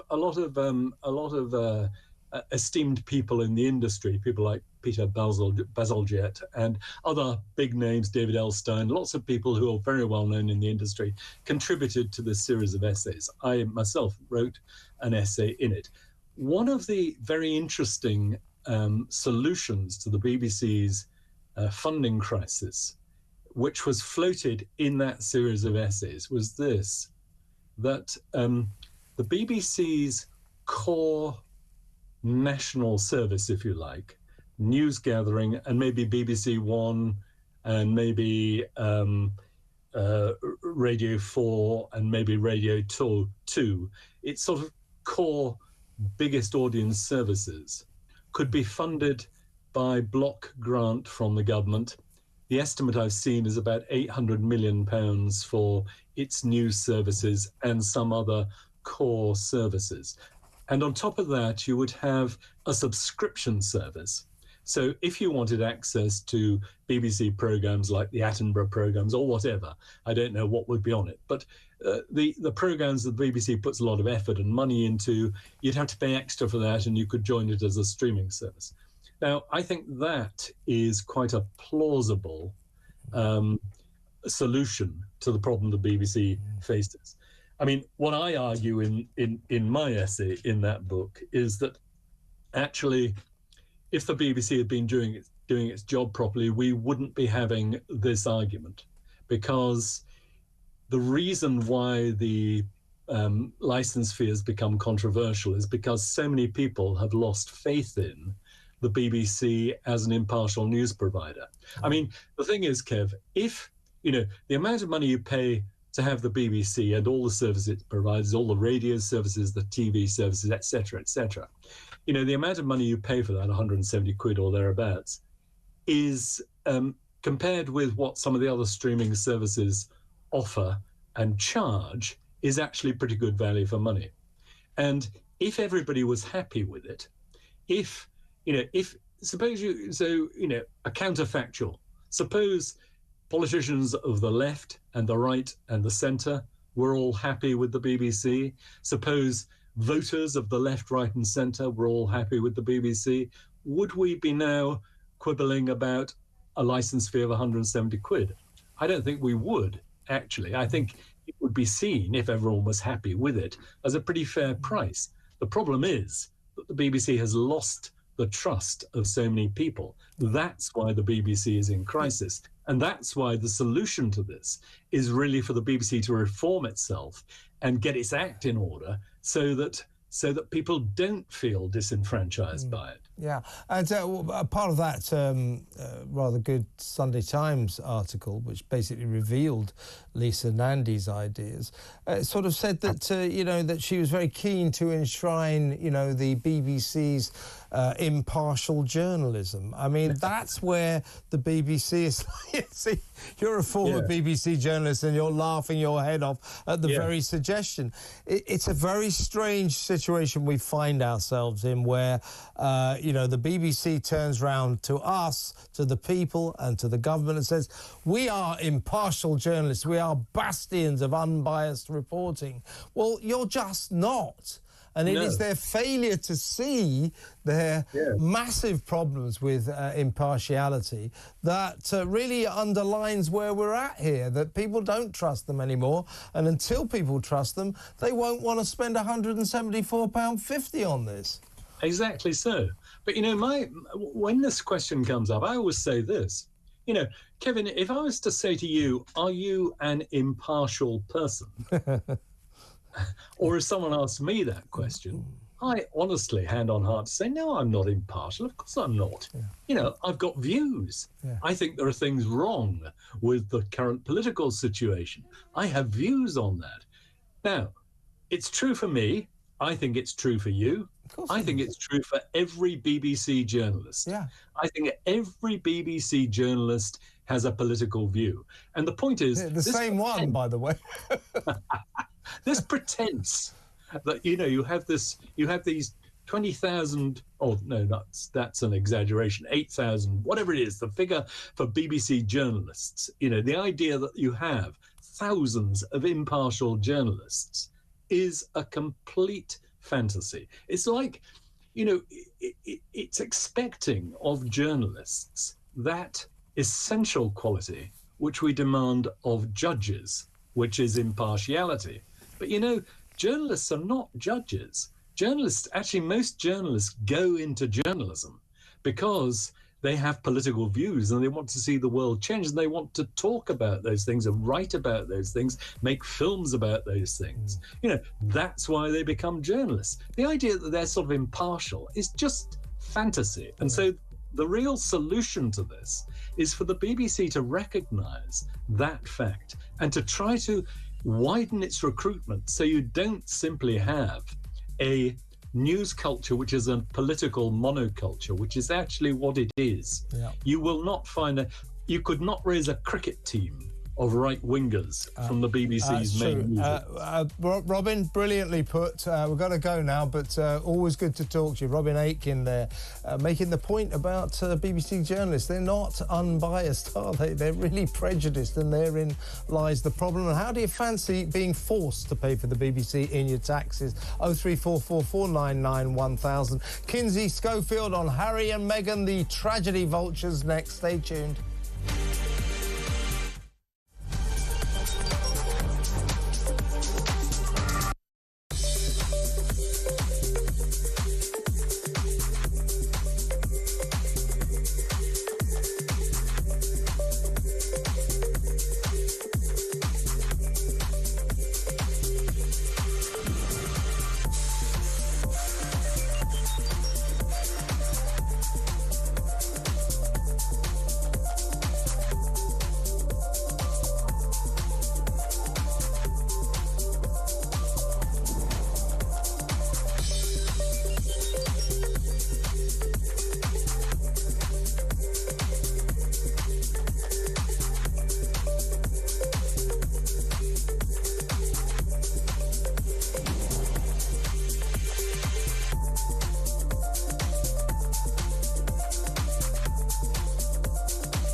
Across the UK, on DAB+, on YouTube, on the app, on your mobile, the home of common sense.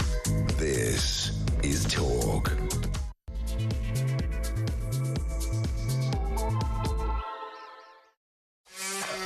Welcome back. This is the final hour of tonight's Political Asylum, the first one of the week, and it's quite a humdinger, though I say so myself. I'm going to take your calls fairly soon. We're going to have the rest of the show from about 25 past 9 all the way to 10 o'clock. Let me know what you think about the Welsh Refugee Council and their video presented by young underage schoolgirls enticing migrants to come to this country, asylum seekers, sanctuary seekers. Nothing wrong with Ukraine refugees, I guess, but they want everyone to come. And given the rape gang scandal, do you think little girls in their school uniforms should be making this video? I would have thought that the people responsible for this video might have decided, well, hang on, that was a bit wrong, a little bit of a mistake there, and taken that video down, but you can still see it was all over the place yesterday. I think an apology might be in order, don't you think? 03444991000. And what do you think about the fact that Lisa Nandy, the Culture Secretary, she wants to take choice out of your hands. She wants to make you pay for the BBC, whether you like it or not, because it will be in your taxes. Your taxes will go up so that the government can give the best part of £4 billion a year to the state broadcaster. What do you think about that? 03444991000. And maybe you want to call me about Ed Miliband and his crazed green net zero zealotry. Last year, we gave £400 million to the operators of wind farms to not operate their windmills, because we didn't have the capacity to cope with it. We've got too many windmills producing too much energy we don't need. And yet that man, that minister, that Secretary of State, that crazed Secretary of State is building more and more and more windmills, more and more and more solar panels. So what do you think? It's crazy. And it's costing us now, officially, all quite a lot more on our highest ever record energy bills, all because of Ed Miliband. This is madness, folks. Green madness. 03444991000. Now, let's go over to the West Coast. We're going to talk about, obviously, the blaze which continues to consume, to destroy Los Angeles. It's been now almost a week of this. Tomorrow, it started last Tuesday and isn't out yet. And there are fears that the Santa Ana winds, the very hot, high winds that have been fanning the flames, are about to return with a vengeance, and the city is on a knife edge. But thank God, what a relief it must have been for all the fire victims when Harry and Meghan turned up for photo ops. Look at us. Look how much we're helping everybody, all these poor fire victims. Aren't we great? The actress Justin Bateman said that they're nothing more than disaster tourists. She said, get out of here. What the hell do you think you're doing? Others have accused them of being tragedy vultures. I can't see what on earth they're doing there. Let's talk to royal commentator over there in the city of Los Angeles, Kinsey Schofield. Well, Kinsey, I was a bit worried about how to frame this. My initial reaction when I saw the gruesome twosome doing their photo op thing, aren't we wonderful? Have some soup. Look at us helping everybody. My initial personal reaction was to vomit. But I thought, well, I better be, I suppose their intentions aren't that bad, except for the fact I can't help keep coming to the conclusion that what Harry and Meghan wanted out of this was self-glorifying pictures. This, for them, was a photo op. Justin Bateman, the actress, she said, these people are disaster tourists. What are they doing here? What do they think they're doing? Others have called them tragedy vultures. And I want to ask you this question. What on earth do they think they're doing?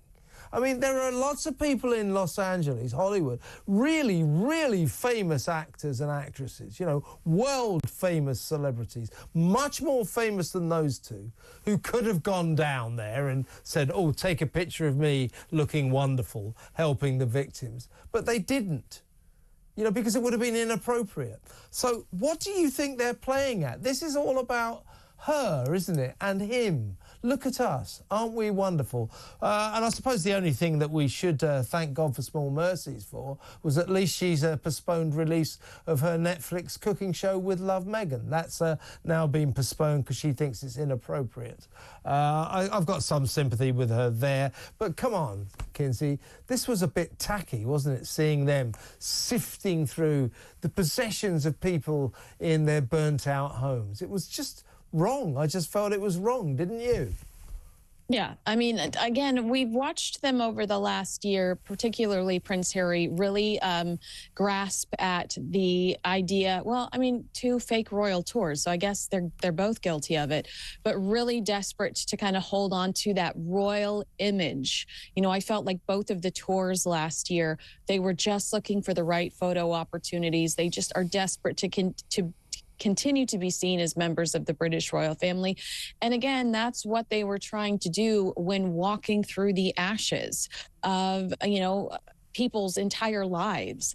Our ashes are not your photo op. I mean, I thought that was incredibly vulgar.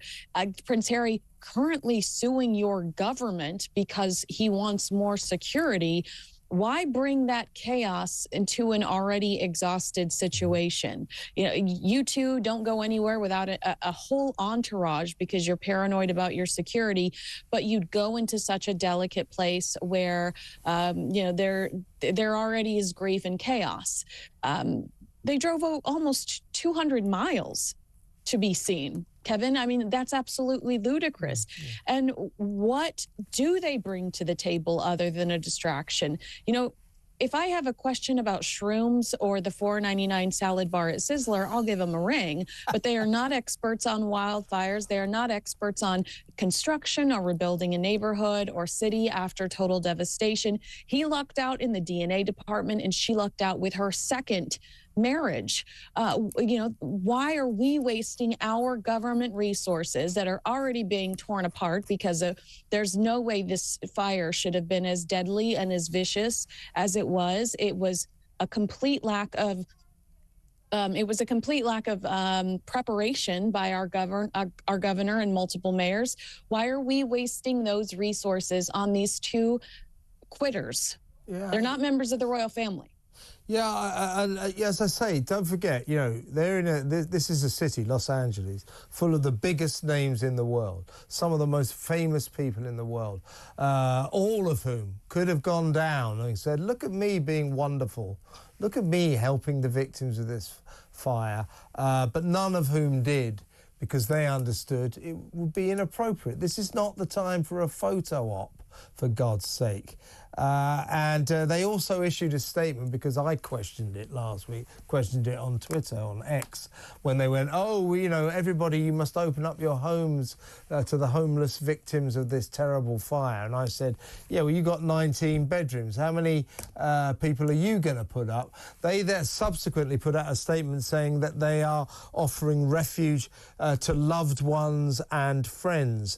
Personally, but they also said evacuees. Like, they definitely tried to make it seem like it wasn't just Doria Ragland. And can I stress, I'm pretty sure it's Doria Ragland. Yeah. It's Meghan's mom, who's already always there all the time. I highly doubt that they are stretched floor, you know, to ceiling with people that were affected by this. That was my idea, Kinsey. You know, what I wanted to say when they put out that statement, we're offering evacuees refuge and all. All right, list them, name them. You know, and by the way... And also, thanks, but Thomas Markle would love to see the inside of your house. Yeah, exactly right. I just think that, as I say, a lot of celebrities, famous people, will have thought, you know, can I help? Would it be helpful if I went down to the scene? I mean, a lot of big celebrities are decent people, and they've looked at the situation and said, no, this is not the time for celebrity photo ops. It really isn't.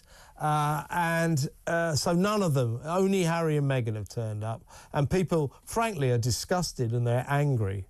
They really are. Justin Bateman, I think, spoke for the city when she said, what are these disaster tourists doing here? Other people have called them tragedy vultures. There's something weird and mawkish about it.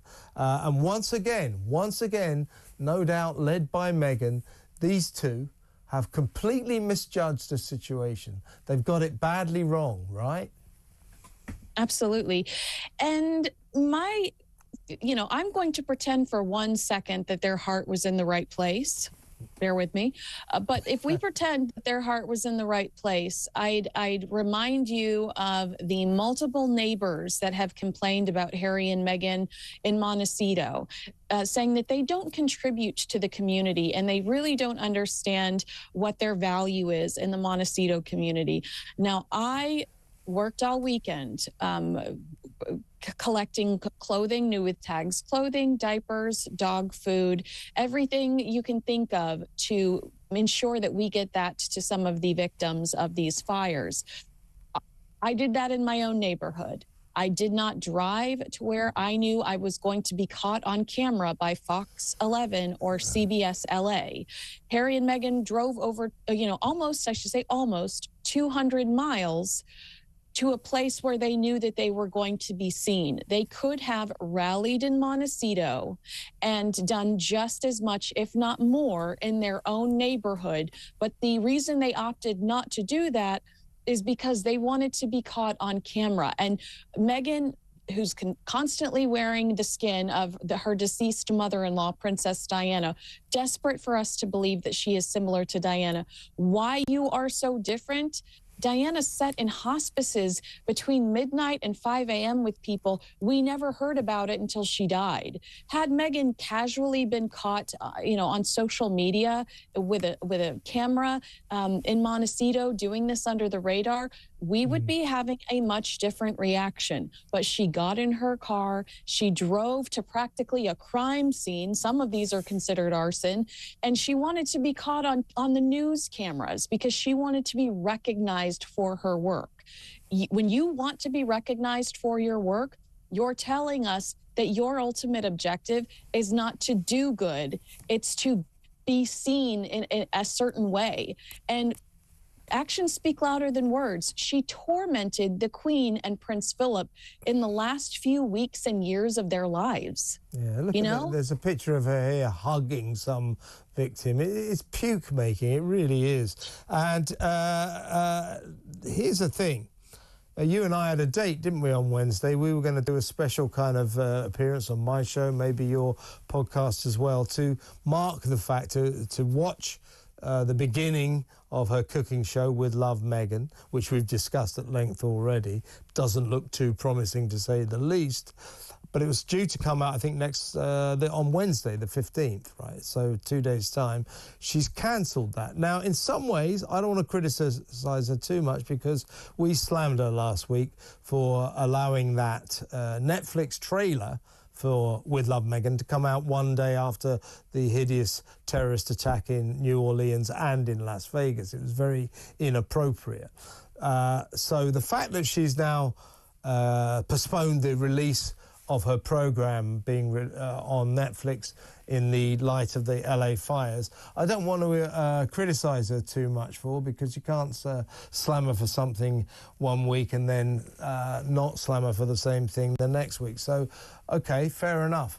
However, I can't help feeling that she's using all this to sort of put a rocket under the relaunch of With Love Meghan.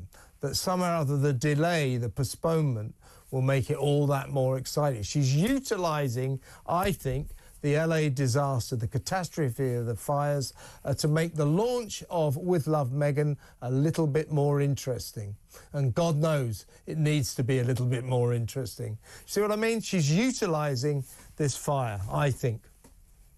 Well, first of all, to your point, I'd say there are some Meghan Markle fans on X currently saying that they're grateful for the fire because this has been great for Meghan Markle. This has been great for her PR.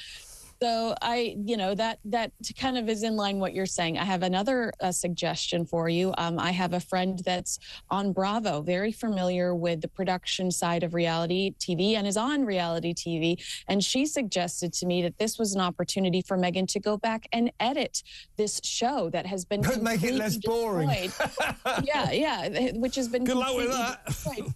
over the last few weeks solely based on the trailer. You know, to kick it off for a month and a half, that's plenty of time to reshoot, re-edit anything she needs to try to seem more humble and relatable after, you know, mainstream foodie blogs and food outlets are even turning on her. This is not your typical royal commentator. It's food outlets that are going like, what are you, I don't cook in stilettos. What are you talking about? But I also wanted to point out something my friend Maureen Callahan said. You know, in Meghan's statement, she said, I'm grateful to my partners at Netflix. Maureen said, those are your bosses, Meghan, not your peers. I am thankful to my partners at Netflix. Get over yourself. And then she says, for supporting me, and delaying the launch as we focus on the needs of those impacted by the wildfires. You know, I love how Maureen said, just thoroughly unnecessary. We don't care what you're doing. It was unnecessary to release that statement. But, you know, I feel strongly that it was Netflix's suggestion that they hold off because Meghan has a pattern, and her pattern is terrible timing. So I feel like this was Netflix's suggestion. Meghan went along with it and then released the statement trying to take credit for it. I think you could be right there because Netflix will have noted that both the company and Meghan were slammed in the advent of the New Orleans and Las Vegas terrorist attacks. So they would have been sensitive about that. But of course, you know, she's wrapping it up as some kind of great gesture by her. Still on the subject of the gruesome twosome, Meghan and Harry, they've slammed, they've lashed into Mark Zuckerberg, the owner of Facebook or Meta, whatever you want to call it these days, and Instagram, because last week he announced that they would get rid of the fact checkers. Fact checkers are always left wing. They're censors. Fact checkers on social media sites are there to censor right-wing opinions and say they're not true. In line with Donald Trump's approach, Mark Zuckerberg has got rid of all the fact-checkers. But Harry and Meghan, Duke and Duchess of Sussex, being lefties, of course, or pretend lefties, if you like, have lashed into Zuckerberg. They think it's their business, what he does with his company. And he says, this is what they said, that Meta's decision, this is quoting, should deeply concern us all. Contrary to the company's talking points, allowing more abuse and normalising hate speech serves to silence speech and expression, not foster it. It goes on, this is their official statement from the Sussexes. In an already confusing and in many instances intentionally disruptive information environment, Meta has shown their words and commitments have very little meaning or integrity. As they announce these changes, undoubtedly responding to political wins, they once again abandon public safety in favour of profit, chaos and control. That's nonsense, isn't it? Meta's decision, according to the Duke and Duchess, will prioritise, quotes, those using the platforms to spread hate, lies and division at the expense of everyone else. Well, this is a couple of morons who don't understand the function of fact-checkers. Fact-checkers are there to censor right-wing opinions, to say that left-wing opinions are true and wonderful, but don't listen to this because this person's right-wing. And that's what Mark Zuckerberg quite rightly said. He said the trouble is our fact-checkers are politically biased and therefore they're not really fact-checkers, they're censors. So Harry and Meghan, this is all a bit above their heads. They don't really get this. But they're trolling out the classic left-wing line, fact-checkers are good because they keep the right-wingers off social media. I mean, you know, who the hell do they think they are again? Well, you know, why are they assailing us with their opinion on this? You know, do you think anybody cares what they think? I think I'm going to surprise you. I'm going to take up for them here because I think if Harry and Meghan are the king and queen of anything, it's misinformation. I mean, people know. Yeah. Recollections may freaking vary. We get more misinformation from Harry and Meghan than any other member of the British royal family, except maybe Prince Andrew. They They're experts in misinformation, to be quite honest with you. They're resentful because, hey, it was a week ago that you and I discussed Meghan Markle's claims that she was working. She returned to Instagram and she was working with Meta about online bullying. Like, she wanted us to think that she had the contacts and she had the power and the sway to get these meetings with Meta, and she was going to have any influence on these mega social media companies whatsoever. And it was you that said, LOL, there's no way. Yeah. So now we're seeing Mark Zuckerberg travel to Mar-a-Lago not once but twice to meet with Trump's team, sitting down for hours with Joe Rogan, discussing exactly what you said. Fact checkers are great in theory, but the reality is every individual is biased, and they are choosing to disregard things that are actually factual because they don't like them. I mean, he talked about the Biden administration calling, chastising, yelling at them, having them remove content that Mark Zuckerberg said was legitimately true. And so, you're right. They're completely out of their depth. I mean, Harry on the Aspen Institute board, again, Harry lucked out in the DNA department. You are America's favorite Nepo baby, but the reality is... Not sure about that. But happy opposite day. Yeah. But I'm not coming to you unless I need a good pot dealer in Montecito. I think you're right, though. I think that what they're furious about is that Mark Zuckerberg, you know, obviously pragmatically has come to the conclusion, I better go with the flow here. Donald Trump doesn't like fact checkers. Donald Trump likes freedom of speech. So I'll make my company a haven for unfettered freedom of speech, you know, just like Elon Musk does. So he's gone with the flow, but I think the result is good. But you also want to be on the right side of history, and it was Facebook that censored Hunter Biden's laptop. Exactly. Along with Twitter. He wants to be on the right side of history, and he's seeing how they misbehaved over the last few years. Well, one last point. We better go in a minute, Kinsey, but Donald Trump won't like this because one of the reasons they're angry, the gruesome twosome are angry with Mark Zuckerberg, is he's had a lot of meetings with Donald Trump. He's seeing eye to eye with Donald Trump.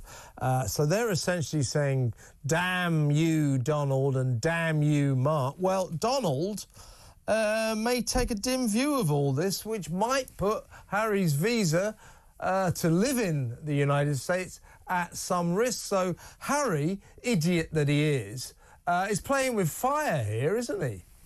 Yeah, don't. If I can use that pun, I do apologise. Don't poke the bear is basically what the story is. When it comes to Donald Trump, these two definitely believe that they have more influence and power than they should. It didn't surprise me to see Harry and Meghan walking around with the mayor of Pasadena, having read that email that Prince Harry's team sent to the NYPD threatening them through his relationship with Governor Gavin Newsom. Trump is the end-all be-all. He's more powerful than Gavin. He's more powerful than the mayor of Pasadena, and they're on his bad side. Don't poke the bear. Yeah, exactly right. And I think Harry is poking the bear, and so is Meghan.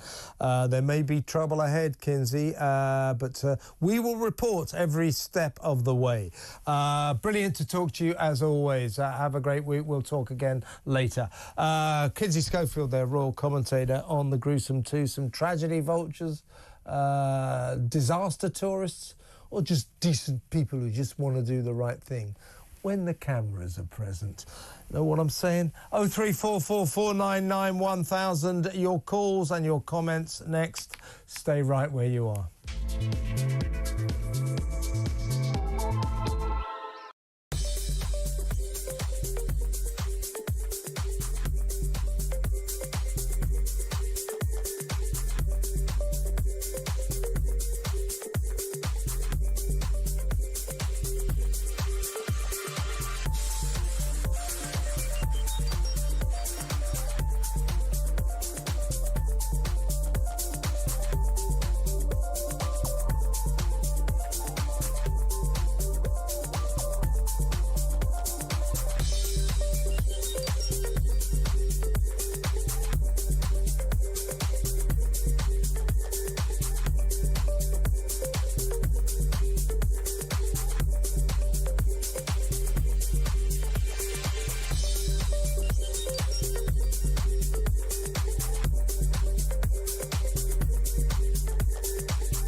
we are heading towards stagflation, where inflation is persistently higher than the Bank of England wants, and yet we've got no growth. And this is all because of the disastrous blunder budget. I mean, the truth is that Rachel Reeves and Keir Starmer, they have crashed the economy. They have. I mean, No question.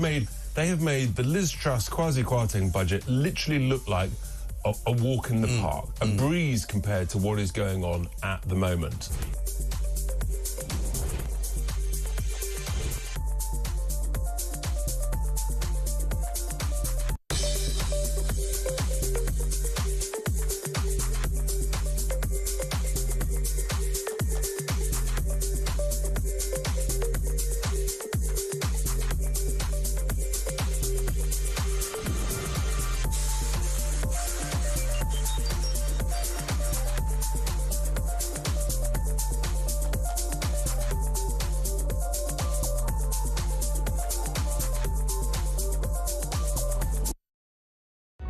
Across the UK, on DAB+, on YouTube, on the app, on your mobile, the home of common sense.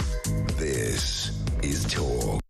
Welcome back. Go to the phones. I'll read a couple of messages first. But before we get to either of those aspects of this show, here's a story for you. One of those stories that we get with monotonous regularity. A Jamaican man who raped a sleeping woman cannot be deported from the UK after his release from prison because he is, drumroll, bisexual. Judges here in Britain have ruled. The Home Office, quite rightly, good for the Home Office, is making no apology for having attempted to deport the offender after he served 7 years in jail for what the Immigration Tribunal accepted was a serious offence. Yes, I think rape is a serious offence. Raping a sleeping woman is 7 years. But also the tribunal judge rejected arguments by Home Office lawyers that the man remained a danger to the community because he's written letters of apology. Rubbish. This guy's a danger to the community. But it's the old European Court of Human Rights. He's got a right to stay here because if he goes back to Jamaica as a bisexual man, he will be allegedly persecuted.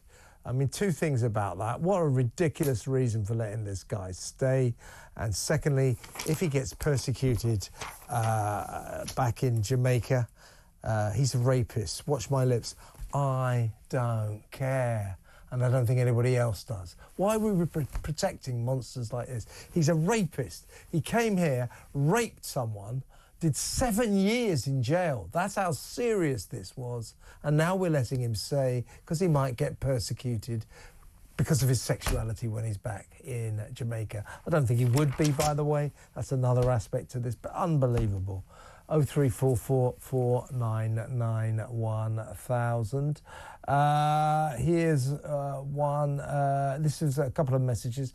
Linda Cook writes, you know your government is morally bankrupt when it prefers to protect gangs of male Pakistani Muslim rapists and their facilitators from being identified, held accountable and prosecuted instead of protecting vulnerable British white and Sikh girls, innocent children of this society. It's more likely for there to be civil unrest the longer people are not brought to justice. I think you're right. The mood is extremely fevered, and it's the government's fault. We want an inquiry, or we want people arrested. We want something to happen. And I think the government might be forced to do that.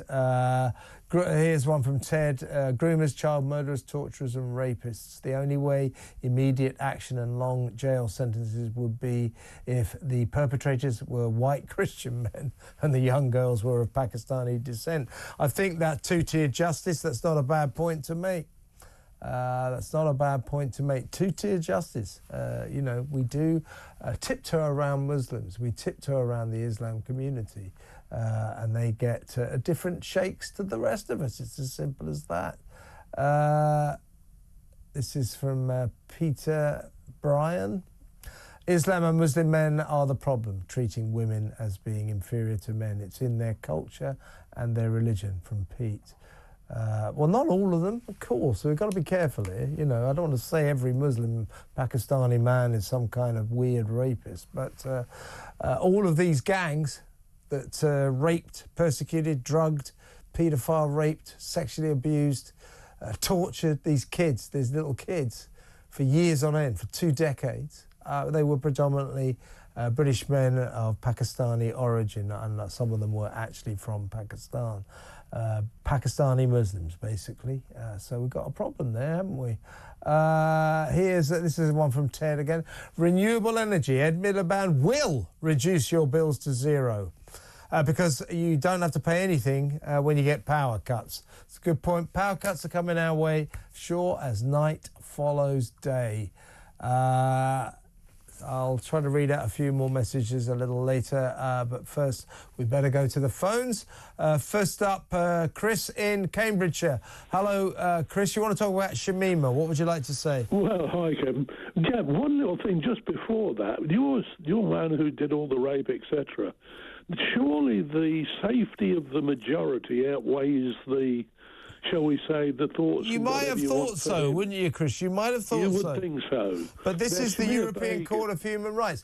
This is the same court that says that paedophiles, you know, who raped underage girls, then go to jail and come out, can't be deported because they got a right to a family life. I'm sorry, but what about the thing called the community, the people who live in this country? Well, this is the madness of it all. They prioritise the alleged rights of these rapists and monsters over the rights of the community. That's right. To not have them among them. Now, Shamir Begum. Yeah. She left the country, she went and assisted an enemy. Yep. Right. Now, that is known. It doesn't matter what she did. We know that's what she did. She had children with one of them, etc., etc. Yeah. So why doesn't she get treated the same way as William Joyce, Lord Haw-Haw? Yeah, well, I'll tell you why, Chris. That she's a traitor. I agree with that.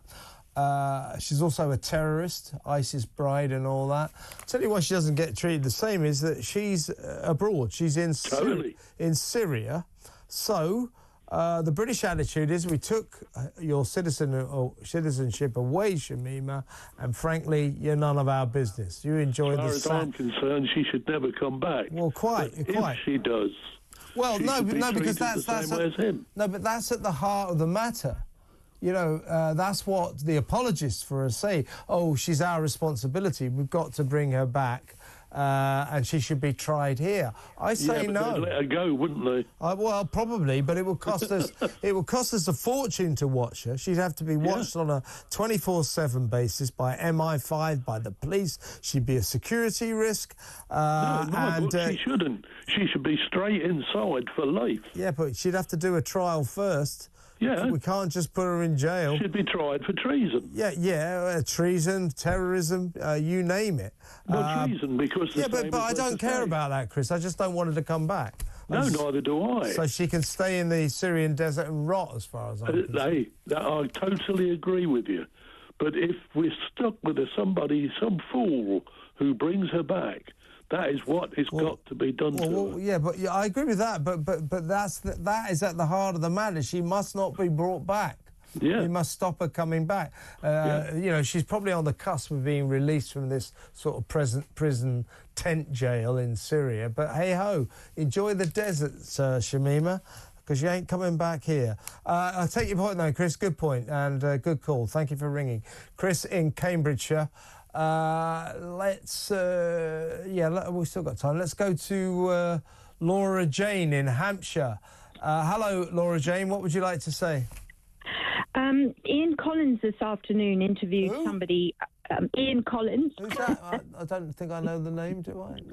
No, but you may or may not have been excellent listening to his man, great show. 1 to 4 every afternoon. What did she say? He interviewed somebody who is indicative of one of the problems that go deep to the heart of this rape gang situation.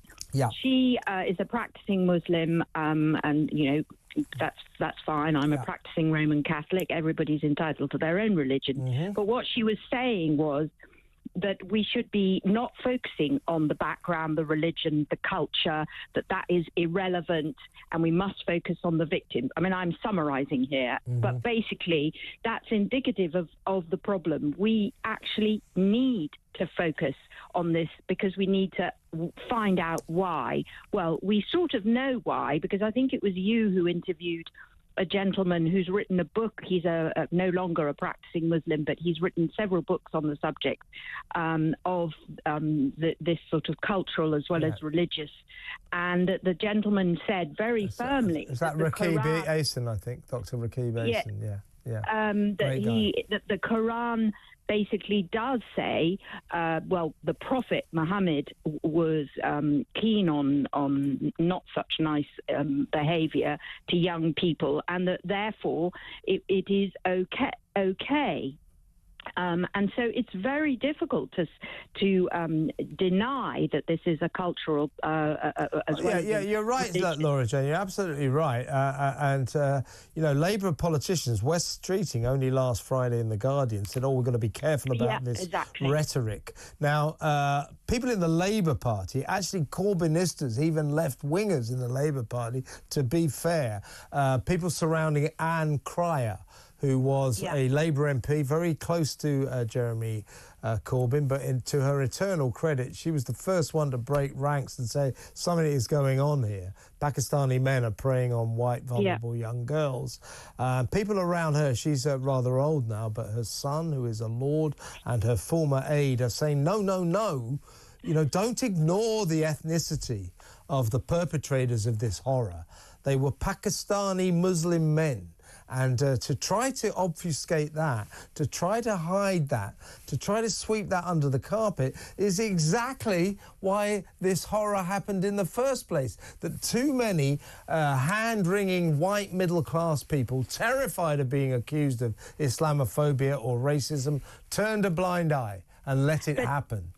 And, as I said, I'm a practicing Roman Catholic, and I would be the first to hold up my hand and say how ashamed I am of all the terrible things that priests did to young girls in Ireland and taking away their babies and all the awful things that with boys, etc., etc.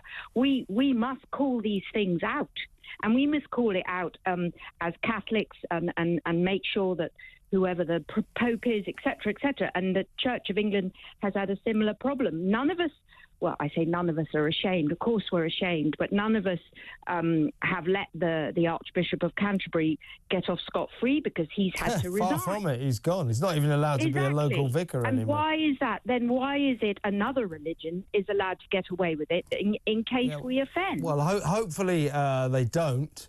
We need a public inquiry, or we need some arrests, we need some kind of action. But you're exactly right, Laura Jane. Couldn't agree with you more.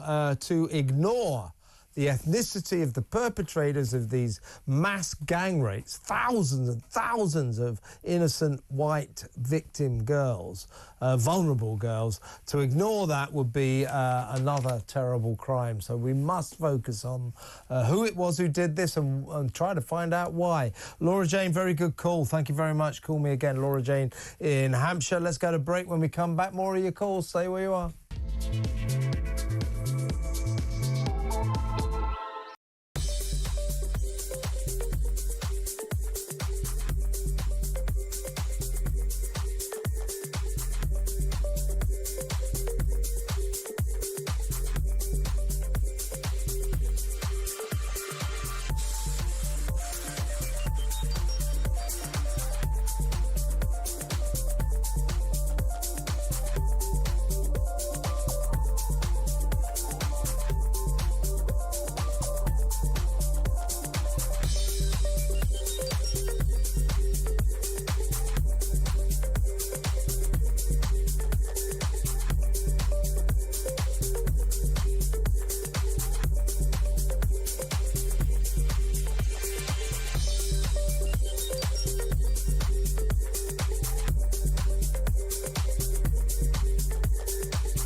across the UK. On DAB+, on YouTube, on the app, on your mobile. The home of common sense. This is Talk. Welcome back. Quick message from Sheila. Hello, Kevin. Sheila here from northern British Columbia in Canada. I am a survivor of sexual abuse and I have been yelling through tears watching and listening to this horrific story. Regarding those who knew and did nothing, as many did in my life when I finally told my story to them, lots of sympathy, but they turned their backs. Happens all the time, and we've got to stop doing it. We've got to stop doing it. Let's go back to the phones and talk to Peter in London. Hello, Peter. Hello, Kevin. How are you? I'm all right. You want to talk about the rape gangs, yeah? Yeah.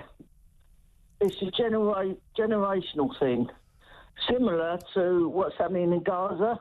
The UNRWA children, they're being indoctrinated, and apparently, according to in Oxford, there was a professor from the Oxford Institute for British Islam.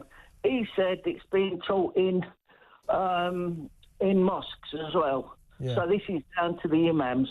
Yeah, but why do you think it's generational? I mean, if you think it's generational, do you think that the problem is now over because the Pakistani rape gangs were from an older generation and they won't do it anymore? Because a lot of people say it's still going on. Well, of course it is. Of course it is. It's like I say, it's Gaza, isn't it? I mean... But why is it? Why then would that... Why do you say it's generational then? It sounds like it might be permanent. Well, yeah, exactly. I mean, every child that's born in Gaza, they're being taught how to hate Jews, aren't they? And it's the same thing over here. It's certainly possible, yeah.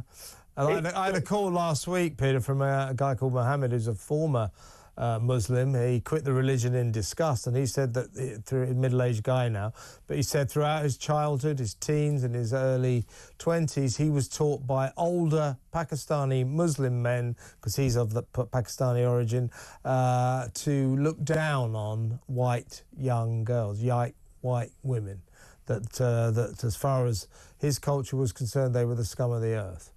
He said he was taught that throughout his youth, and that's in some way why he quit the religion. He was disgusted. But I think you're right, Peter, but I think we've got an ongoing problem here. But a very good call. Thank you very much. Please call me again. Peter in London there, talking about the rape gangs. Let's go to break. When we come back, a few WhatsApp voice notes and a couple more calls. And don't forget, Petri, well, don't forget, I haven't mentioned it yet, have I?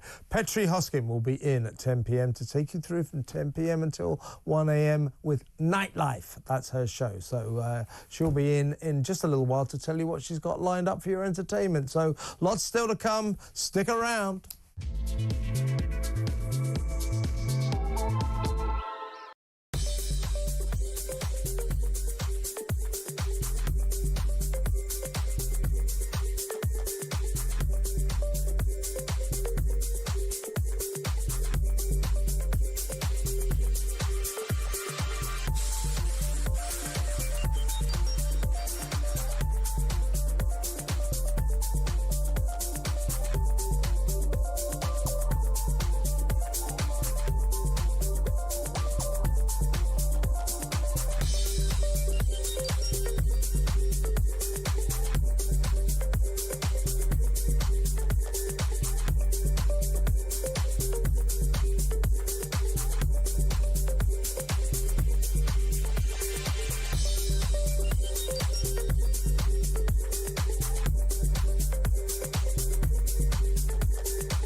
it's really interesting that now Labour insiders are beginning to brief against Rachel Reeves, the Chancellor, and as you say, her days do seem to be a little bit numbered. I think that the Prime Minister will be incredibly reluctant to give her up, because it will be such a totemic admission of failure.